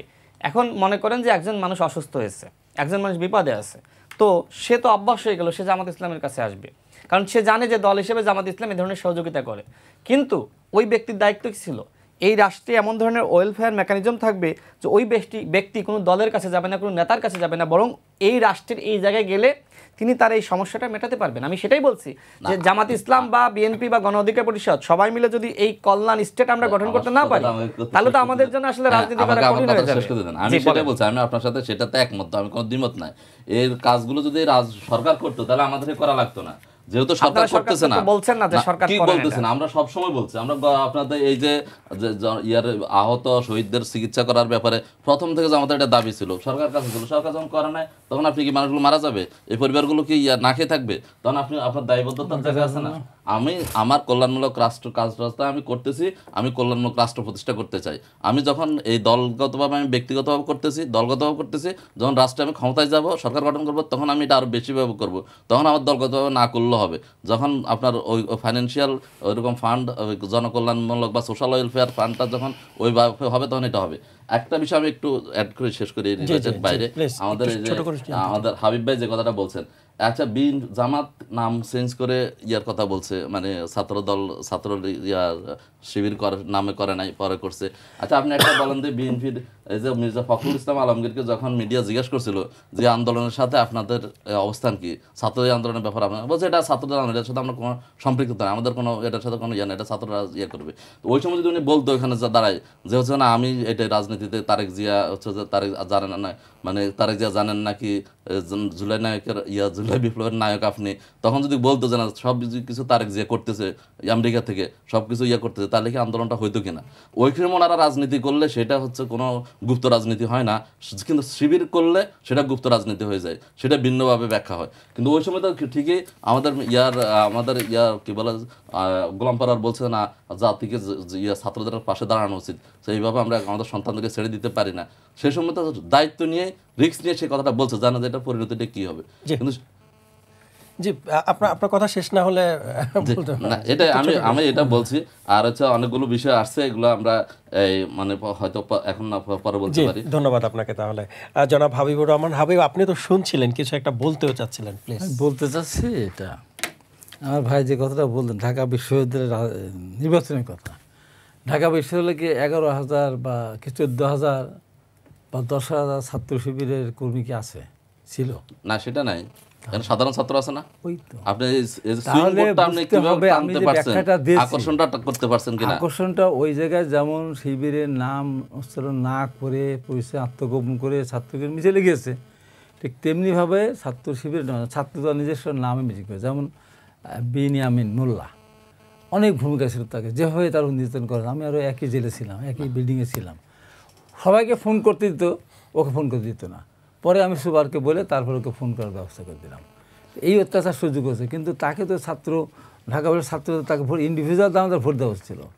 90-এর আন্দোলনের পরে আমি তো মনে করি ডাকসু নির্বাচনটা হবে, আমি যদি দাঁড়াতাম ইন্ডিভিজুয়াল দাঁড়াতাম, তার মানে ইট পাথর সহ আমাকে ভোট দিয়ে দিত। তো এই আন্দোলনে বিন ইয়ামিন মোল্লা কিন্তু এর মানে ভূমিকা রেখেছিল, ভোট দিল মাত্র 163টা। এটার মানে কি বিন ইয়ামিন কোন ওই নাই? এখন এটা হলো গেল এক ব্যাখ্যা, এটা ঠিক নয় ভাবে। আর একটা হলো কি, বিশ্ববিদ্যালয়ে আমরা রক্তাক্ত হয়ে পড়েছিলাম, আমরা তো সেগুলো তো আপনারা দেখছি তো, আমি বলি তিনতলার ভিতরে লাইব্রেরির ভিতরে আটকে রাখছে। সেটা বলেছি তো আমি, জীবনটা আমরা ক্যাম্পাসে দুদিন যেতে পারি না। হাবিব ভাই যেহেতু বিনিয়ামিন মোল্লার কথা বলেন, আমি একটু অ্যাড করতে চাচ্ছি আপনার সাথে। হাবিব ভাই এই কথাগুলো অনেকবার বলেছে, হাবিব ভাইয়ের প্রতি আমার শ্রদ্ধা ভালোবাসা। দেখেন, আমি ঠিক এই জিনিসটা বোঝাচ্ছি যে বিনিয়ামিন মোল্লা এত নিপীড়িত, নির্যাতিত, এবং যখন আমরা 2018 সালের কোটা সংস্কার আন্দোলনের সময় জেলে গিয়েছি, তখন কিন্তু বিনিয়ামিন মোল্লা কোটা সংস্কার আন্দোলনের নেতৃত্বের হাল ধরেছে। তো আমার কথা হলো যে এই বিনিয়ামিন মোল্লা ছাত্র শিবির যেভাবে ওয়েলফেয়ার মেকানিজম করেছে, শিক্ষার্থীদের পাশে দাঁড়িয়েছে, অর্থকড়ি দিয়ে সহযোগিতা করেছে, তো বিনিয়ামিন মোল্লা তো এই কাজটা করতে পারে নাই। কিন্তু বিনিয়ামিন মোল্লা হাসিনা পতনে ঢাকা বিশ্ববিদ্যালয়ে যারা আসলে প্রার্থী ছিল, কেন ডাকসু নির্বাচন দেওয়ার ক্ষেত্রে আমি সেটাই বলি, যারা ঢাকা বিশ্ববিদ্যালয়ে প্রার্থী ছিল, হাসিনার পতনে যদি 1 নম্বর আপনি ভূমিকা কারোর থাকে সেটা বিনিয়ামিন মোল্লা। ডাকসু নির্বাচন আদায় করেছে বিনিয়ামিন মোল্লা, অনশন করেছে। আমার কথা হলো এই যে ছাত্র শিবিরের ওয়েলফেয়ার বা জামাতের ওয়েলফেয়ার পলিটিক্সের কারণে বিনিয়ামিন মোল্লাদের মতন ছাত্র তো আগামীতে তৈরি হবে না, এরকম নেতা তৈরি হবে না। সে তো হতাশ হয়ে পড়বে যে আমি এত সংগ্রাম করলাম, জেল খাটলাম, তাকে আপনার কন্ডেম ছেলে রাখা হয়েছে, কথা বলতে দেয়নি বাপ মার সাথে। এই ছেলেকে শিক্ষার্থীরা, হ্যাঁ ভাই তো সাক্ষী, ভোট দেয়নি। তা আমি এইটাই বলছি যে জামাত শিবির বা অন্যান্য দলগুলো যাদের টাকা আছে, এই টাকার রাজনীতির কাছে তো এই সংগ্রামীদের রাজনীতি ধ্বংস হয়ে যাচ্ছে। আপনি এটার উত্তর কিভাবে দিবেন? আমার একটা বিষয় আছে যোগ করার মতো আছে। রাশেদ ভাইরা মানে একটা বিষয়কে একভাবে ব্যাখ্যা করে এটাকে প্রকাশ করে, কিন্তু এখানে ভিন্ন চিত্র আছে। ছাত্র শিবিরের ঢাকা বিশ্ববিদ্যালয়ে আমি যখন সভাপতি ছিলাম, আমার একসাথে 114 জন 117 জন পর্যন্ত জেলে ছিল। তো সেই কথাটা ছাত্র শিবিরকে আপনি শুধুমাত্র ওয়েলফেয়ার স্টেটের রাজনীতির কথা বলেন কেন? বনিয়ামিন মোল্লা বা আপনাদের রাজনীতির ক্ষেত্রে যে ছাত্র শিবির যে আপনাদের সহযোগিতা করে নাই ওই সময় এই রাজনীতি করার ক্ষেত্রে, আপনি সেটা অস্বীকার করতে পারবেন না? আমরা তো ছাত্র শিবিরের কাছে সহযোগিতা নিই নাই। না নেচার কি নেলছেন না, আপনারা আন্দোলনে যুক্ত হয়েছেন আমি বলেছি তো। না আপনারা কিভাবে কিভাবে সহযোগিতা করছে না জানেন আপনি? সহযোগিতা আন্দোলন হয়েছে, ওই সহযোগিতা শুনেন আমি শেষ করি। আপনি ওয়েলফেয়ার স্টেট রাজনীতি তো না, এটা কোটা সংস্কার আন্দোলনের সময় কম্প্রিহেনসিভ পলিটিক্স। হ্যাঁ ভাই একটু বলি, ভাই যেতে বল, হাবিব ভাই প্লিজ, ভাই যেতে বললো। দেখেন, কোটা সংস্কার আন্দোলনের সময় ছাত্রদল, ছাত্র শিবির, প্রত্যেকটা ছাত্র সংগঠনের নেতৃবৃন্দ আমাদের পাশে এসে দাঁড়িয়ে আন্দোলনে যুক্ত হয়ে সহযোগিতা করেছে। এইটাকে তো আপনি এইভাবে তুলে ধরতে পারেন না। আমি ওটা বলি না, কারণ আপনি বেনিয়ামিন মোল্লা যখন জেলে গেছে তারকে ইয়ে করার ক্ষেত্রে, কোটা বিরোধী আন্দোলন যারা করেছেন আপনারা আইনি সহযোগিতা দেওয়ার ক্ষেত্রে ছাত্র শিবিরই কখনো আমাদের আইনি সহযোগিতা দিয়েছিল জ্যোতির্ময় বড়ুয়া এবং কামাল হোসেন স্যার, তিনি আমাদের আমার বক্তব্য আমি বলি সেটা না, এটা বলি আমি, আমার কথাটা একটু বলতে দিতে হবে তো, তাদেরকে ইয়ে করে না, আমাকে একটু বলতে দিতে হবে কেমন হলো আমি বুঝতেছি না। ওয়েলফেয়ার পলিটিক্স ভালো, কিন্তু এটা তো হলো না। আমরা আসবো আপনার কাছে। হাবিব ভাই আপনি বলতে পারেন তো, আমি তো ঢুকতে পারি না ওইভাবে। আমার কথা হলো কি, যেগুলো বিতর্ক করে লাভ নাই, বিতর্ক করলে আমার কথা হলো একটা, যে বিনিয়ামিন ছাত্র পরিষদ, অধিকার পরিষদ নামেই করেছে, ছাত্রদল ছাত্র নামেই করেছে, শিবির তাদের নামেই করে নাই। পার্থক্য এইটা, তাদের কথা ফখরুল আলমগীর কথা এক না। ফখরুল আলমগীর যে কথা আবার কথা বললে তো হবে না, বাস্তবতা আর ওনাদের বাস্তবতা এক ছিল না। বাস্তবতা আছে, ছাত্রদলের বাস্তবতা বেশি ছিল। কত ছেলে আহত হয়েছে, শিবিরকে যেভাবে কত ছেলে করা হয়েছে, যেভাবে ইয়া করা হয়েছে, সেটা তার কতজন গুম হয়েছে, আর ছাত্রদলের কতজন গুম হয়েছে, আর কতজন আহত হয়েছে, কতজন পা গেছে, হাত হয়েছে, পা গেছে সংগঠন হিসেবে। আর ফখরুল আলমগীর বলেছিল ওই সময়, যদি বলতে এটা ঠিক যে আমরা এই আন্দোলনের সাথে, তারপরে সরকার দমন করল, তারপরেও তো 5,000-এর উপরে গ্রেপ্তার হয়েছে তো বিএনপি নেতারা। আর কথার ভিতরে এত কথা বললে হবে? এত গ্রেপ্তার হয়েছে, তো এতে গ্রেপ্তার করতে না, টার্গেটটা করছে তো বিএনপিকে, জামাতকেও করছে, তা বলবো না করে নাই, কিন্তু বিএনপি টার্গেট করছে অন্য সংগঠনকে টার্গেট। নুরুকে নিয়ে গেছে না, পিটাইছে না, আমার ছোটো ভাইকে নিয়ে যেভাবে প্রতিদিন ইলেকট্রিক শক দিতে, আর আমাকে আমি কোথায় আছে খুঁজে বেড়াতো। আগের তো আমি গ্রেপ্তার হয়েছিলাম, এমন লিখেছিলাম। আর একটা আমার ভাই মাহফুজুল্লাহ যেটা বললেন, হ্যাঁ ছাত্ররা যারা ছাত্রলীগের মিছিলে গিয়েছে তারা কিন্তু তার ছাত্রদলে ফিরে আসেনি, কিন্তু ছাত্র শিবিরে যারা মিছিলে গিয়েছে সবাই ছাত্র শিবিরে ফিরে আসে। ভাই কমিটি থেকে কতজন বাতিল করছেন, ছোট করে সেটা আলাদা কথা। কথার ভিতরে কথা বললে ভাই তাহলে হবে না। আমার মতো লোক যদি কথা বলার সময় সাইড থেকে যদি হবে ডিস্টার্ব করে, তো ভাই আমাদের না টাকাই উচিত। জি প্লিজ, আমার কথা হলো যে, আমি আপনার কাছে আসবো, আমার কথা হলো যে বক্তব্যটা শুনি। জি প্লিজ, আমার কথা হলো যে ছাত্রদল যারা ছাত্রলীগে গিয়েছিল তারা ছাত্রদলে ফিরে আসে নাই, শিবিরে যারা গিয়েছিল প্রায় সবাই শিবিরেই ফিরে আসছে, অথবা ওদের সাথে করে নিয়ে আসছে। আমার বক্তব্য এই শিবির যখন 2009 সালে যখন আমলে ক্ষমতা আসে তখন শিবিরের 5,000 কর্মী ছিল না, হয়তো 2-2,500 ছিল। এটা 14,000 12,000 হওয়ার কোনো কারণ নেই। গেল আর একটা কথা আমার ভাই যেটা বললেন যে তারা জামাতের 5% তারা দেয়, এটা ঠিক দেয়। আমরা বিএনপি যারা করি আমাদেরকে চাঁদাবাজ বলা হয়, চাঁদা নিই আমরা। কার কাছ থেকে নিই? জামাতের কাছ থেকে চাঁদা নিই আমরা। শিবির যদি দেয় শিবির করে জামাত করে, সেটা যদি অপরাধ না হয়, আমার বিএনপি সমর্থিত একটা ব্যবসায়ী আমাকে সহায়তা করবে, এটা চাঁদাবাজি হবে কেন? আমার বিএনপি সমর্থিত হাজার হাজার ব্যবসায়ী আছে, তারা যদি আমার রাজনৈতিক প্রোগ্রাম সফল করার জন্য টাকা দেয়, তাহলে এটা চাঁদাবাজি হবে কেন? আমরা চাঁদা নেই কথা বলতো আমাদের চাঁদাবাজ বলতে উচিত না। আর প্রোগ্রামের করার কারণে জামাত ইসলাম তাদের নিজস্ব টাকা দিয়ে, তারপরে তো কোনো জায়গায় নেয় না এমন কোনো প্রমাণ আছে? অনেক জায়গায় মার্কেট দখল করতে গিয়ে ধরা পড়তেছে, অনেক জায়গায় হাট বাজার ডাকতেছে, অনেক জায়গায় এই দখল করতে গিয়ে ধরা পড়তেছে না? হয়তো সংখ্যা কম বেশি। আর জামাত ইসলামের ঘর বাড়ি জায়গা জমি কিন্তু আওয়ামী লীগ দখল করে নেই। বিএনপির প্রত্যেকটা লোকের ঘর বাড়ি জায়গা জমি সব দখল নিয়ে গেছিলো, ব্যক্তিগত সম্পত্তি নিয়ে গেছিলো, লিজ করা সম্পত্তি নিয়ে গেছিলো। জামাত তো ওই পর্যায়ে সংগঠন ছিল না, হাট বাজারগুলি যেটা কথা বলে আর কি, সেখানে হয়তো বিএনপির লোকেরা হাট ডেকে নিয়েছিল সরকারের কাছ থেকে। আওয়ামী লীগ ক্ষমতা আসার সঙ্গে সঙ্গে তাদের পিটাই বের করে দিয়েছে। বিএনপি আসার পরে অন্তত তাদের টাকাগুলো ফেরত দেওয়ার চেষ্টা করেছে। এই টেম্পো স্ট্যান্ড দখল করার কথা বলে, এই যে বাস, আর বাবা এটা দখল না তো, সারাদিন একটা টেম্পো দৌড়ায় এই মাথায় ওই মাথায়, সারাদিন তো 20 টাকা দেয়। এই ছেলেরা 500, 700, 600 টাকা করে পায়। এটা তো চাঁদাবাজি না, পরিশ্রম করে লাইন মেনটেন করে, সিরিয়াল দেয়, বাস স্ট্যান্ডও তাই। অতিরিক্ত চাঁদাবাজ কোনটা? আপনি বাড়ি বানাচ্ছেন, সেখানে গিয়ে যে আপনি আমার বাড়ির টাকা দিতে হবে। আপনি একটা কাজ পেয়েছেন, টেন্ডার কাজ করতে গেছেন, রাস্তায় আমাকে চাঁদা না দিয়ে কাজ করতে, সেইটি করে চাঁদাবাজি। আপনি যেটা বলছেন লেগুন স্ট্যান্ড, টেম্পো স্ট্যান্ড, এগুলো তো জনগণের মানে জনগণ রাস্তা দখল করে সেখানে স্ট্যান্ড বানিয়ে তাদের কাছ থেকে টাকা, এটাকে চাঁদাবাজি বলবেন না আপনি? পাবলিক কাছে টাকা নেয় না তো। একটা লেগুনা আমি জেনে বলতে, একটা লেগুনা সারাদিন চলে, একটা রুটে 20 টাকা দেয়, সারাদিন চলে সে। এরকম এই লেগুনা ড্রাইভারদের সাথে আপনি হয়তো আগে দিতে হতো 100, এখন দিতে হয় 500, না এমন অভিযোগ না। আগে দিতে হতো একটা লেগুনা, ধরেন আমার দাসুরিয়া থেকে ঈশ্বরদী যাবে, দাসুরি স্ট্যান্ড এসে ওখানে গাড়িটা ই করবে, কি বলে, নাম লেখাবে, 10,000 টাকা দিতে হতো। এখন বেশি 1 টাকা দেওয়া লাগে না, লেগুনা নিয়ে আসবে, ওই যে 20 টাকা চাঁদা সেটা সে দেয়। কেউ বলতে পারলো বানাই বলতে পারে, আমি নিজে জানি তো। এই লেগুনার কোনো স্ট্যান্ড ছিল না। একদিন থেকে আমার ওখানে সেনাবাহিনী যেহেতু পারমাণবিক বিদ্যুৎ কেন্দ্র আছে, কিসের সাথে কি একটা লাগছে, স্কুটারের সাথে না কার, সেনাবাহিনী আমার ওখানে সমস্ত 20-30টা লেগুনা কি অটোর গাড়ির সব গ্লাস ভেঙে দিল। আমি ওই দিনই প্রতিবাদ করলাম, ওই দিনই সেনাবাহিনী ক্ষতিপূরণ দিয়ে তারপর আমি তাদের বললাম তাদের স্ট্যান্ড দিতে হবে। তা যাবে কোথায়? তার রাস্তাটা বন্ধ করবে। হ্যাঁ, আমি রেলকে বলে বলে ইউনোকে বলে আমি স্ট্যান্ড করে দিয়েছি। আমার রাশিয়ান প্রজেক্টের ওখানে প্রাইভেট কার তার মাইক্রো থাকে, ওখানে গিয়ে সেনাবাহিনী না বুঝে পিটায় ভেঙে তছনছ করে দেয়। ওরা চলবে কিসে? পরে আমি কথা বলার পরে বললাম আচ্ছা ঠিক আছে, আমি এটা বাস্তবতা তো, এর রাস্তার উপরে দাঁড়িয়ে থাকবে, একটা জায়গায় তো দাঁড়াতে হবে, আপনার একটা প্যাসেঞ্জার আসবে, তাকে তো নিয়ে যাবে একটা। এই যে সমস্ত কাজকর্মগুলি, এইগুলিকে যদি চাঁদাবাজি বলা তো হবে না। ধন্যবাদ আপনাকে। জনাব মাহফুজুল হক, আপনি বলবেন। জি না, আমি হাবিব ভাই, আমাদের সিনিয়র ভাই হাবিব ভাইয়ের সাথে আমি একটু দ্বিমত প্রকাশ করছি যে ভাই যে বলেন আমরাই আনন্দ দিচ্ছি, বাইরে হচ্ছে যে চাঁদা নিচ্ছে, দুইটার মধ্যে পার্থক্যটা কি? এখন ঘটনা হচ্ছে যে ভাই যেভাবে বলছেন, আমি আগেই কথা বলছি যে যারা দলীয় কর্মী দলীয় ফান্ডের টাকা দিবে এটাতে কোনো সমস্যা নেই, আমাদের আপত্তি নেই, বাইরে করলে কোনো আপত্তি নেই। কিন্তু আপত্তিটা হচ্ছে এখানে, যেন আপনি একটা প্রোগ্রাম করার জন্য আপনি দল থেকে দলের ফান্ডে টাকা দেন, সবাই মিলে দেখ, সমস্যা নেই। কিন্তু এটার জন্য যখন আপনি গণহারে যখন মার্কেটের সবার কাছ থেকে যখন চাঁদা তুলবেন, এত টাকা দিতে হবে, না দিলে হচ্ছে যে আপনার ব্যবসা বন্ধ হয়ে যাবে, না হলে হচ্ছে তাকে পরবর্তীতে সমস্যা করা হবে। তো এখন মানুষ কি বলে, মানুষ পাবলিক, আপনি এখানে হয়তো একটা কথা বলবো, তো পাবলিক পারসেপশন বা জনগণের কাছে আপনি যখন যাবেন তখন তো আপনি সেই কথাগুলোকে বাস্তবতায় আপনি বুঝতে পারবেন, শুনতে পারবেন। এখন আপনার হচ্ছে যে ভাই যে চাঁদার আসল এইটা তো একটা বড় যে বিল্ডিং করার সময় কাকে কত টাকা দেওয়া লাগে, কোনো একটা দেওয়ার সময় উঠানোর সময় কোনো একটা কাজ শুরু করতে হলে দেওয়া লাগে কিনা, এবং সেটা কারা নেয়, কে আগে কে নিতে এখন কে নেয়, এগুলো তো জনগণের কাছে স্পষ্ট। এটাই তো আমরা তো ওইটার কথা বলছি, ওটা তো চাঁদাবাজি। আমরা বিরুদ্ধে বহিষ্কার, এতগুলি বহিষ্কার করছি এই সমস্ত কারণে।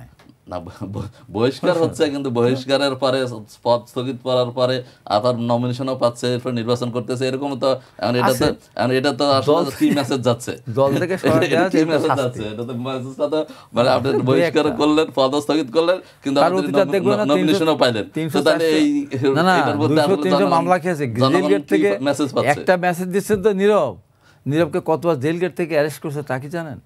বছরের পর বছর থাকতেছে, তার পদটা সরিয়ে দেওয়া, এটা তার জন্য অনেক বড় ধরনের না, আমাদের ফজলু ভাই ওনার পদ স্থগিত, কিন্তু দেখা গেল যে উনি আবার ঠিক আছে, ও 3 মাস পরে হয়ে যাবে, নমিনেশন পেয়ে 3 মাস পরে হবে। ফজলু ভাই না আগে নমিনেশনটা দেওয়ার আগে উইথড্র করে, না উইথড্র করে না, সেটা দাম এত ইয়ে থাকতো না, এটার মধ্যে কোনো বাইরের লোক পার্থক্য হতো না। বাইরের লোককে তো আমরা দিতে পারি। ফজলু ভাই শোনেন, ফজলু ভাই কালকে একটা বক্তৃতা করে, কালকে না কদিন আগে ফজলু ভাই বলতেছে আমি কেন আমি নতুন কিশোরগঞ্জ সাজাবো। সে অ্যাডভোকেট, তার বউ অ্যাডভোকেট, তার মেয়ে ব্যারিস্টার, তার আর এক ছেলে ইতে চাকরি করে, আর এক চাকরি করে লক্ষ লক্ষ টাকা তার কামাই করে, বৈধ টাকা, বড় বড় করে। আর সে ফজলু ভাইকে বলে ফজু পাগলা। তার ছেলেমেয়ের এত শিক্ষিত, এই কিছু কিছু লোক ফজু পাগলা। আরে ফজলু ধারে কাছে নাকি তারা ফজলুর ধারে কাছে? ফজু পাগলা বলে যে একটা বীর মুক্তিযোদ্ধা, সে সংসদ সদস্য ছিল, তাকে ফজলু পাগলা লজ্জা করেন এগুলি বলতে। তার বাড়ির সামনে, তার বাড়ির সামনে যেটা করলো, তাহলে এখন কি এখন তার বাড়ির সামনে যেটা বিএনপি যেভাবে বক্তব্যগুলো দিচ্ছেন, উনি যেভাবে কথা বলতেছেন, মানে এটা আসলে আপনি মানুষের সেন্টিমেন্টটা কথা আপনাকে আচ্ছা মাহবুব হক, আমি বলি উনি যেভাবে বলতেন সেটা ঠিক, সেটা যদি সম্ভব হয়। তারেক রহমানের 1, 2, 3, 4 তারেক রহমানের কি বাজে স্লোগান দেয়, জিয়া রহমানকে কি ভাষায় কথা বলে, ম্যাডাম খালেদা কথা বলে, তার শাড়ি তার গহনা ভাগ করে নেওয়া হবে, এগুলো সহ্য করা যায়? সন্ত্রাসী দল বলে না। তো সেখানে ফজলু ভাই সে একজন মুক্তিযোদ্ধা হিসাবে, স্বাধীনতার পক্ষের একজন মানুষ হিসাবে সে কথা, সে তার মানে এই যে গালি, যেসব বকাবাজি অসভ্য ভাষা যেগুলো যারা বলে, এই যেমন এই যে কালকে দেখলাম, এই যে দেখতেছি আমরা রাজনীতি কত খারাপ হয়ে গেছে। কুত্তার বাচ্চা রাষ্ট্রপতি শাহাবুদ্দিন, আর রাষ্ট্রপতি আছে ততক্ষণ, কুত্তার বাচ্চা, আর একজন বীর মুক্তিযোদ্ধা, তুমি কোথায় ছিলে? শোরের বাচ্চা সেনাবাহিনী সেনাপ্রধান, এটা কথা হলো? এটা এই শোরের বাচ্চা সেনাপ্রধান যদি সেদিন সিদ্ধান্ত না নিত, আরও মেসাকার হতো, হয়তো বা একটা পর্যায়ে আরও মেসাকার হতো। এই কুত্তার বাচ্চা রাষ্ট্রপতি, পৃথিবীর ইতিহাসে সর্বপ্রথম একজন ব্যক্তি, একটা রাষ্ট্রপতি যে প্রধানমন্ত্রী পদত্যাগ করেনি দেশ জাতিকে রক্ষা করার জন্য। সেদিন উনি 3 বাহিনী প্রধানকে পিছনে বললেন, প্রধানমন্ত্রী পদত্যাগ করেছে, আমি নিশ্চিত পদত্যাগ আমার কাছে আছে। আমরা একটু শেষ করে দিই, না আমি শেষ করে দিই। এই যে কথা বলেছেন, দেশকে রক্ষা করলেন, অথচ মতিউর রহমান তখন তার কাছে গিয়ে বলে, স্যার আমি একটা বই লিখবো, পদত্যাগ পত্রের ভিতরে কী ছিল একটা আমি জানতে চাই। উনি বলেছেন আমার কাছে ডালি কোনো প্রমাণ নেই। আসলে তো নাই, প্রথমত পদত্যাগ করেননি, ডালি প্রমাণ কোথায় পাবেন? দেশ জাতির সাথে তিনি এই কথাটাকে বলতে হয়েছিল। এইটাই মতিউর রহমান এসে বললো, এখন রাষ্ট্রপতি মনে করে শেখ হাসিনা প্রধানমন্ত্রী আছে। এই কথা নিয়ে তুল কালাম কাণ্ড শুরু হয়ে গেল, এবং একে এই জন্য তাকে কুত্তার কথা শুরু হয়। তারপর মাঝখানে দেখলাম রাষ্ট্রপতির ছবি বিভিন্ন দূতাবাসে নামাই দেওয়া হচ্ছে। এবারে কেন? যতক্ষণ রাষ্ট্রপতি আছে, সাংবিধানিক, এখন সে যেহেতু সাংবিধানিক আছে, যতক্ষণ রাষ্ট্রপতি আছে, বিদেশি দূতাবাসে তার ছবি নামানোর অধিকার করে নেই। এখন আমরা যে ভাষাগুলিকে, যে সব ভাষায় আমাদের নামে কথা বলে, আমার ভাই আমি আমার ভাইকে বলি, ভাই আমার নামে যে কত মিথ্যা কথা বলে আপনাদের লোকজন, একটা দেখেন, এগুলো শেষ করে আমি বাড়িতে শুয়ে আছি, হঠাৎ করে দেখি আমার উল্লাস এসে আমাকে ভাই ভাই দেখেন কী হয়েছে, এই যে আপনার 7 বস্তা টাকা, সিন্ধুক ভর্তি টাকা, গহনার এই শহর র্যাব আপনাকে ধরছে, আপনি দেখাচ্ছে, আমাকে দাম কাট রাখছে, এবং আমি যে র্যাবের হাতে সেটা বলতেছে, আবার আরেকটু বিক্রেতা বলতেছে। আমি বলি কী, আমি তো শুয়ে আছি এখানে, আমার একটা প্রোগ্রাম ছিল, আমি গাড়ি নিয়ে রেখে এসে, আমার স্কুলেরা বলেছে যে আমরা 1 কিলোমিটার 1.5 কিলোমিটার থেকে ঘোড়ার গাড়ি থেকে নিয়ে, আমি ঘোড়ার গাড়িতে ঘুরে যাচ্ছে, সারা পৃথিবী দেখতেছে র্যাব আমাকে গ্রেপ্তার করেছে। কাদের আইডি থেকে গেছে আমি ধরেছি তো, ওটা জামাত করে। ধন্যবাদ। এবং সেটা শেয়ার করলো কে? আমি শেয়ার বলি ভাই, আমার কষ্ট লাগে ওই জায়গায় 15.5 বছর এই মিডিয়াতে বিগত সরকারের বিরুদ্ধে আমি কথা বলেছি, জামাত শিবিরের বিরুদ্ধে যখন অন্যায় করেছে আমি তার প্রতিবাদ করেছি। দিলরুন সাঈদীকে যখন হত্যা করা হয়েছে তখন 5 মিনিটের ভিতরে আমি স্ট্যাটাস দিয়েছি, আধা ঘন্টার ভিতরে আমি লাইভে গিয়ে বলেছি দিলরুন সাঈদীকে হত্যা করা হয়েছে, শুক্রনন্দন বাড়িকে ইন্ডিয়া পাঠিয়ে দেওয়া হলো, আল্লাহর রহমতে ওই দিন আসছিল।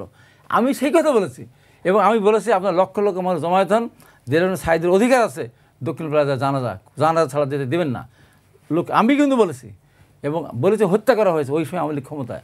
মৌলানা আব্দুল সোবহানকে জানাজা দেয়নি, আমি জানাজা দিতে দেয়নি। আমি 71-এ গেলাম, রাতের বেলা বললাম যে মৌলানা আব্দুল সোবহানকে জানাজা না দেওয়াটা অন্যায় হয়েছে। আমাকে 71 আপনি এতগুলো কথা বলে সাহস করলেন না? উনি 2বার উনি সংসদ সদস্য ছিলেন, ওনার ওটা অধিকার। আমি বিগত বক্তৃতা করলাম, সেই দিলার হোসেন সাহিদি সন্তান শামীম মতিউর রহমান নিজামী ছেলে যখন বলে যে আমার ওইটাকে শেয়ার দেয়, লাইক দেয়, তখন আর কষ্ট রাখার জায়গা থাকে না।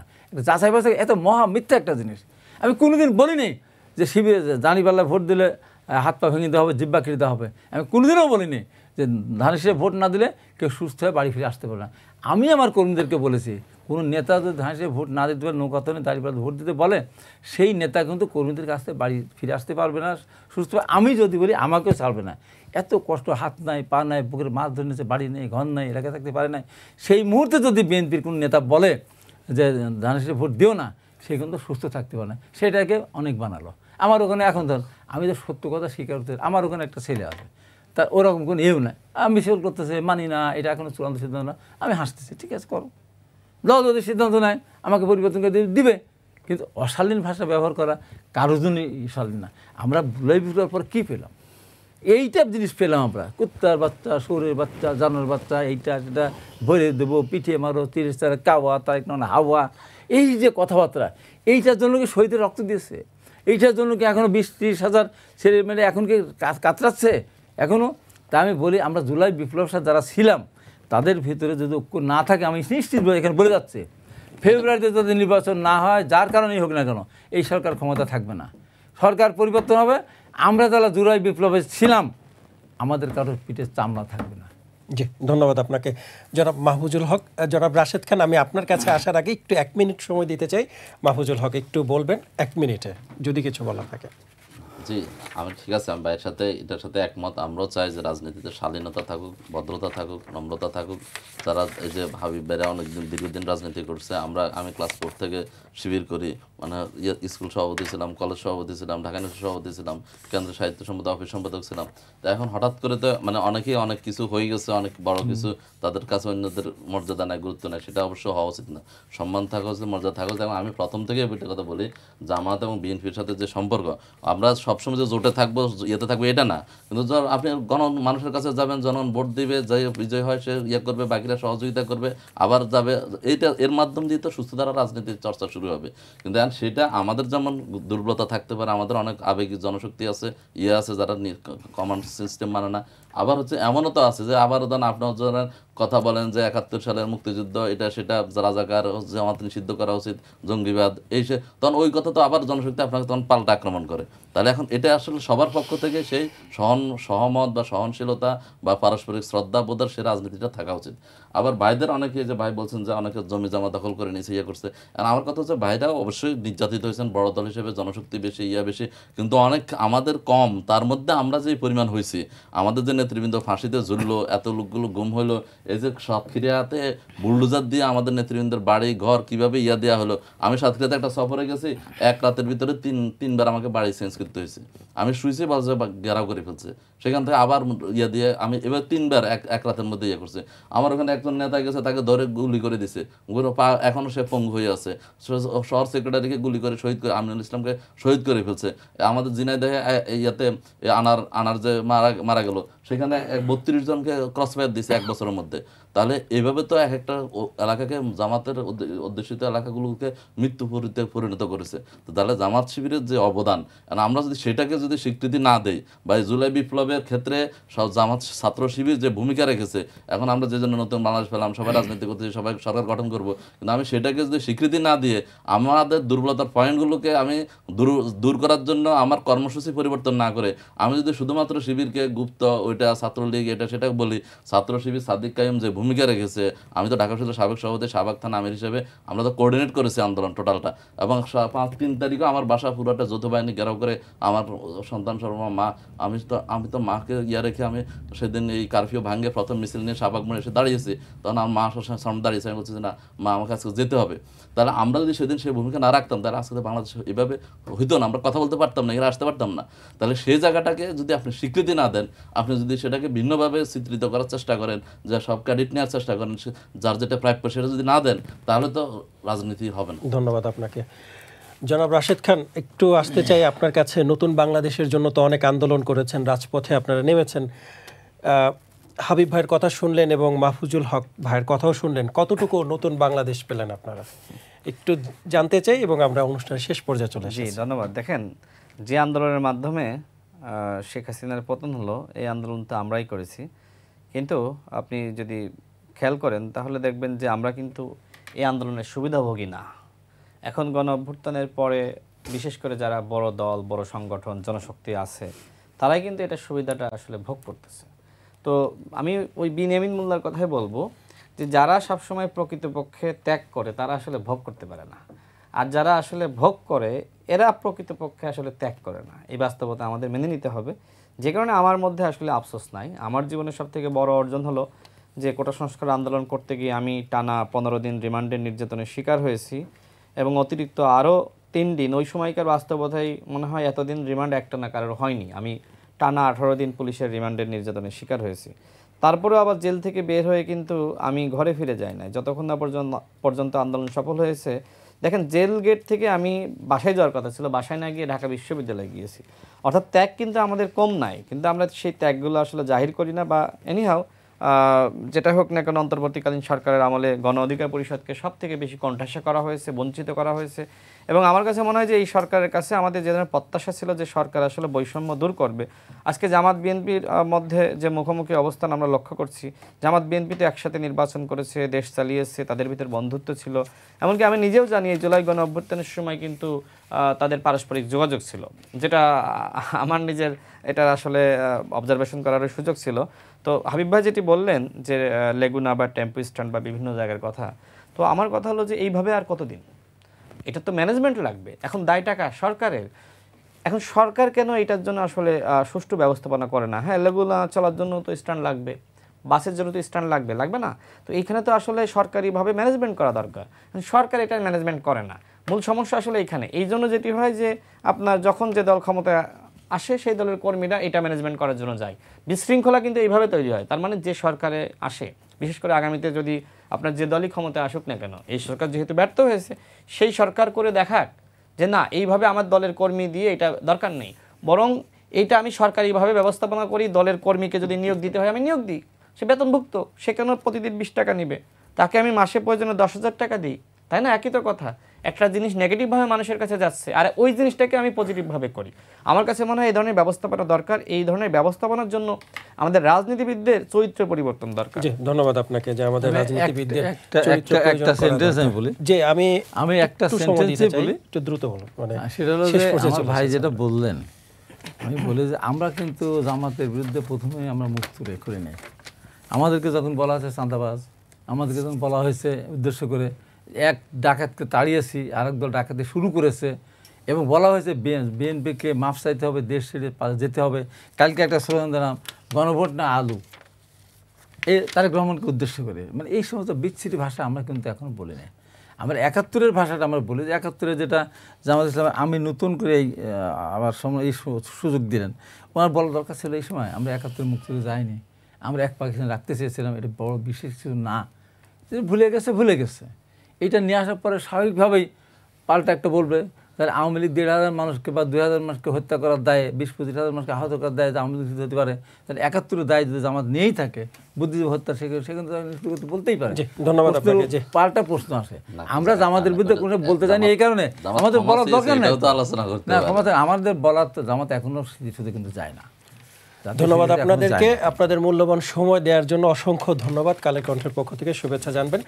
দর্শক, আপনারা দেখছিলেন আমাদের নিয়মিত অনুষ্ঠান কালের সংলাপ। আজ এ পর্যন্তই। ভালো থাকুক দেশ, ভালো থাকুক দেশের মানুষ, এই প্রত্যাশায় আল্লাহ হাফেজ।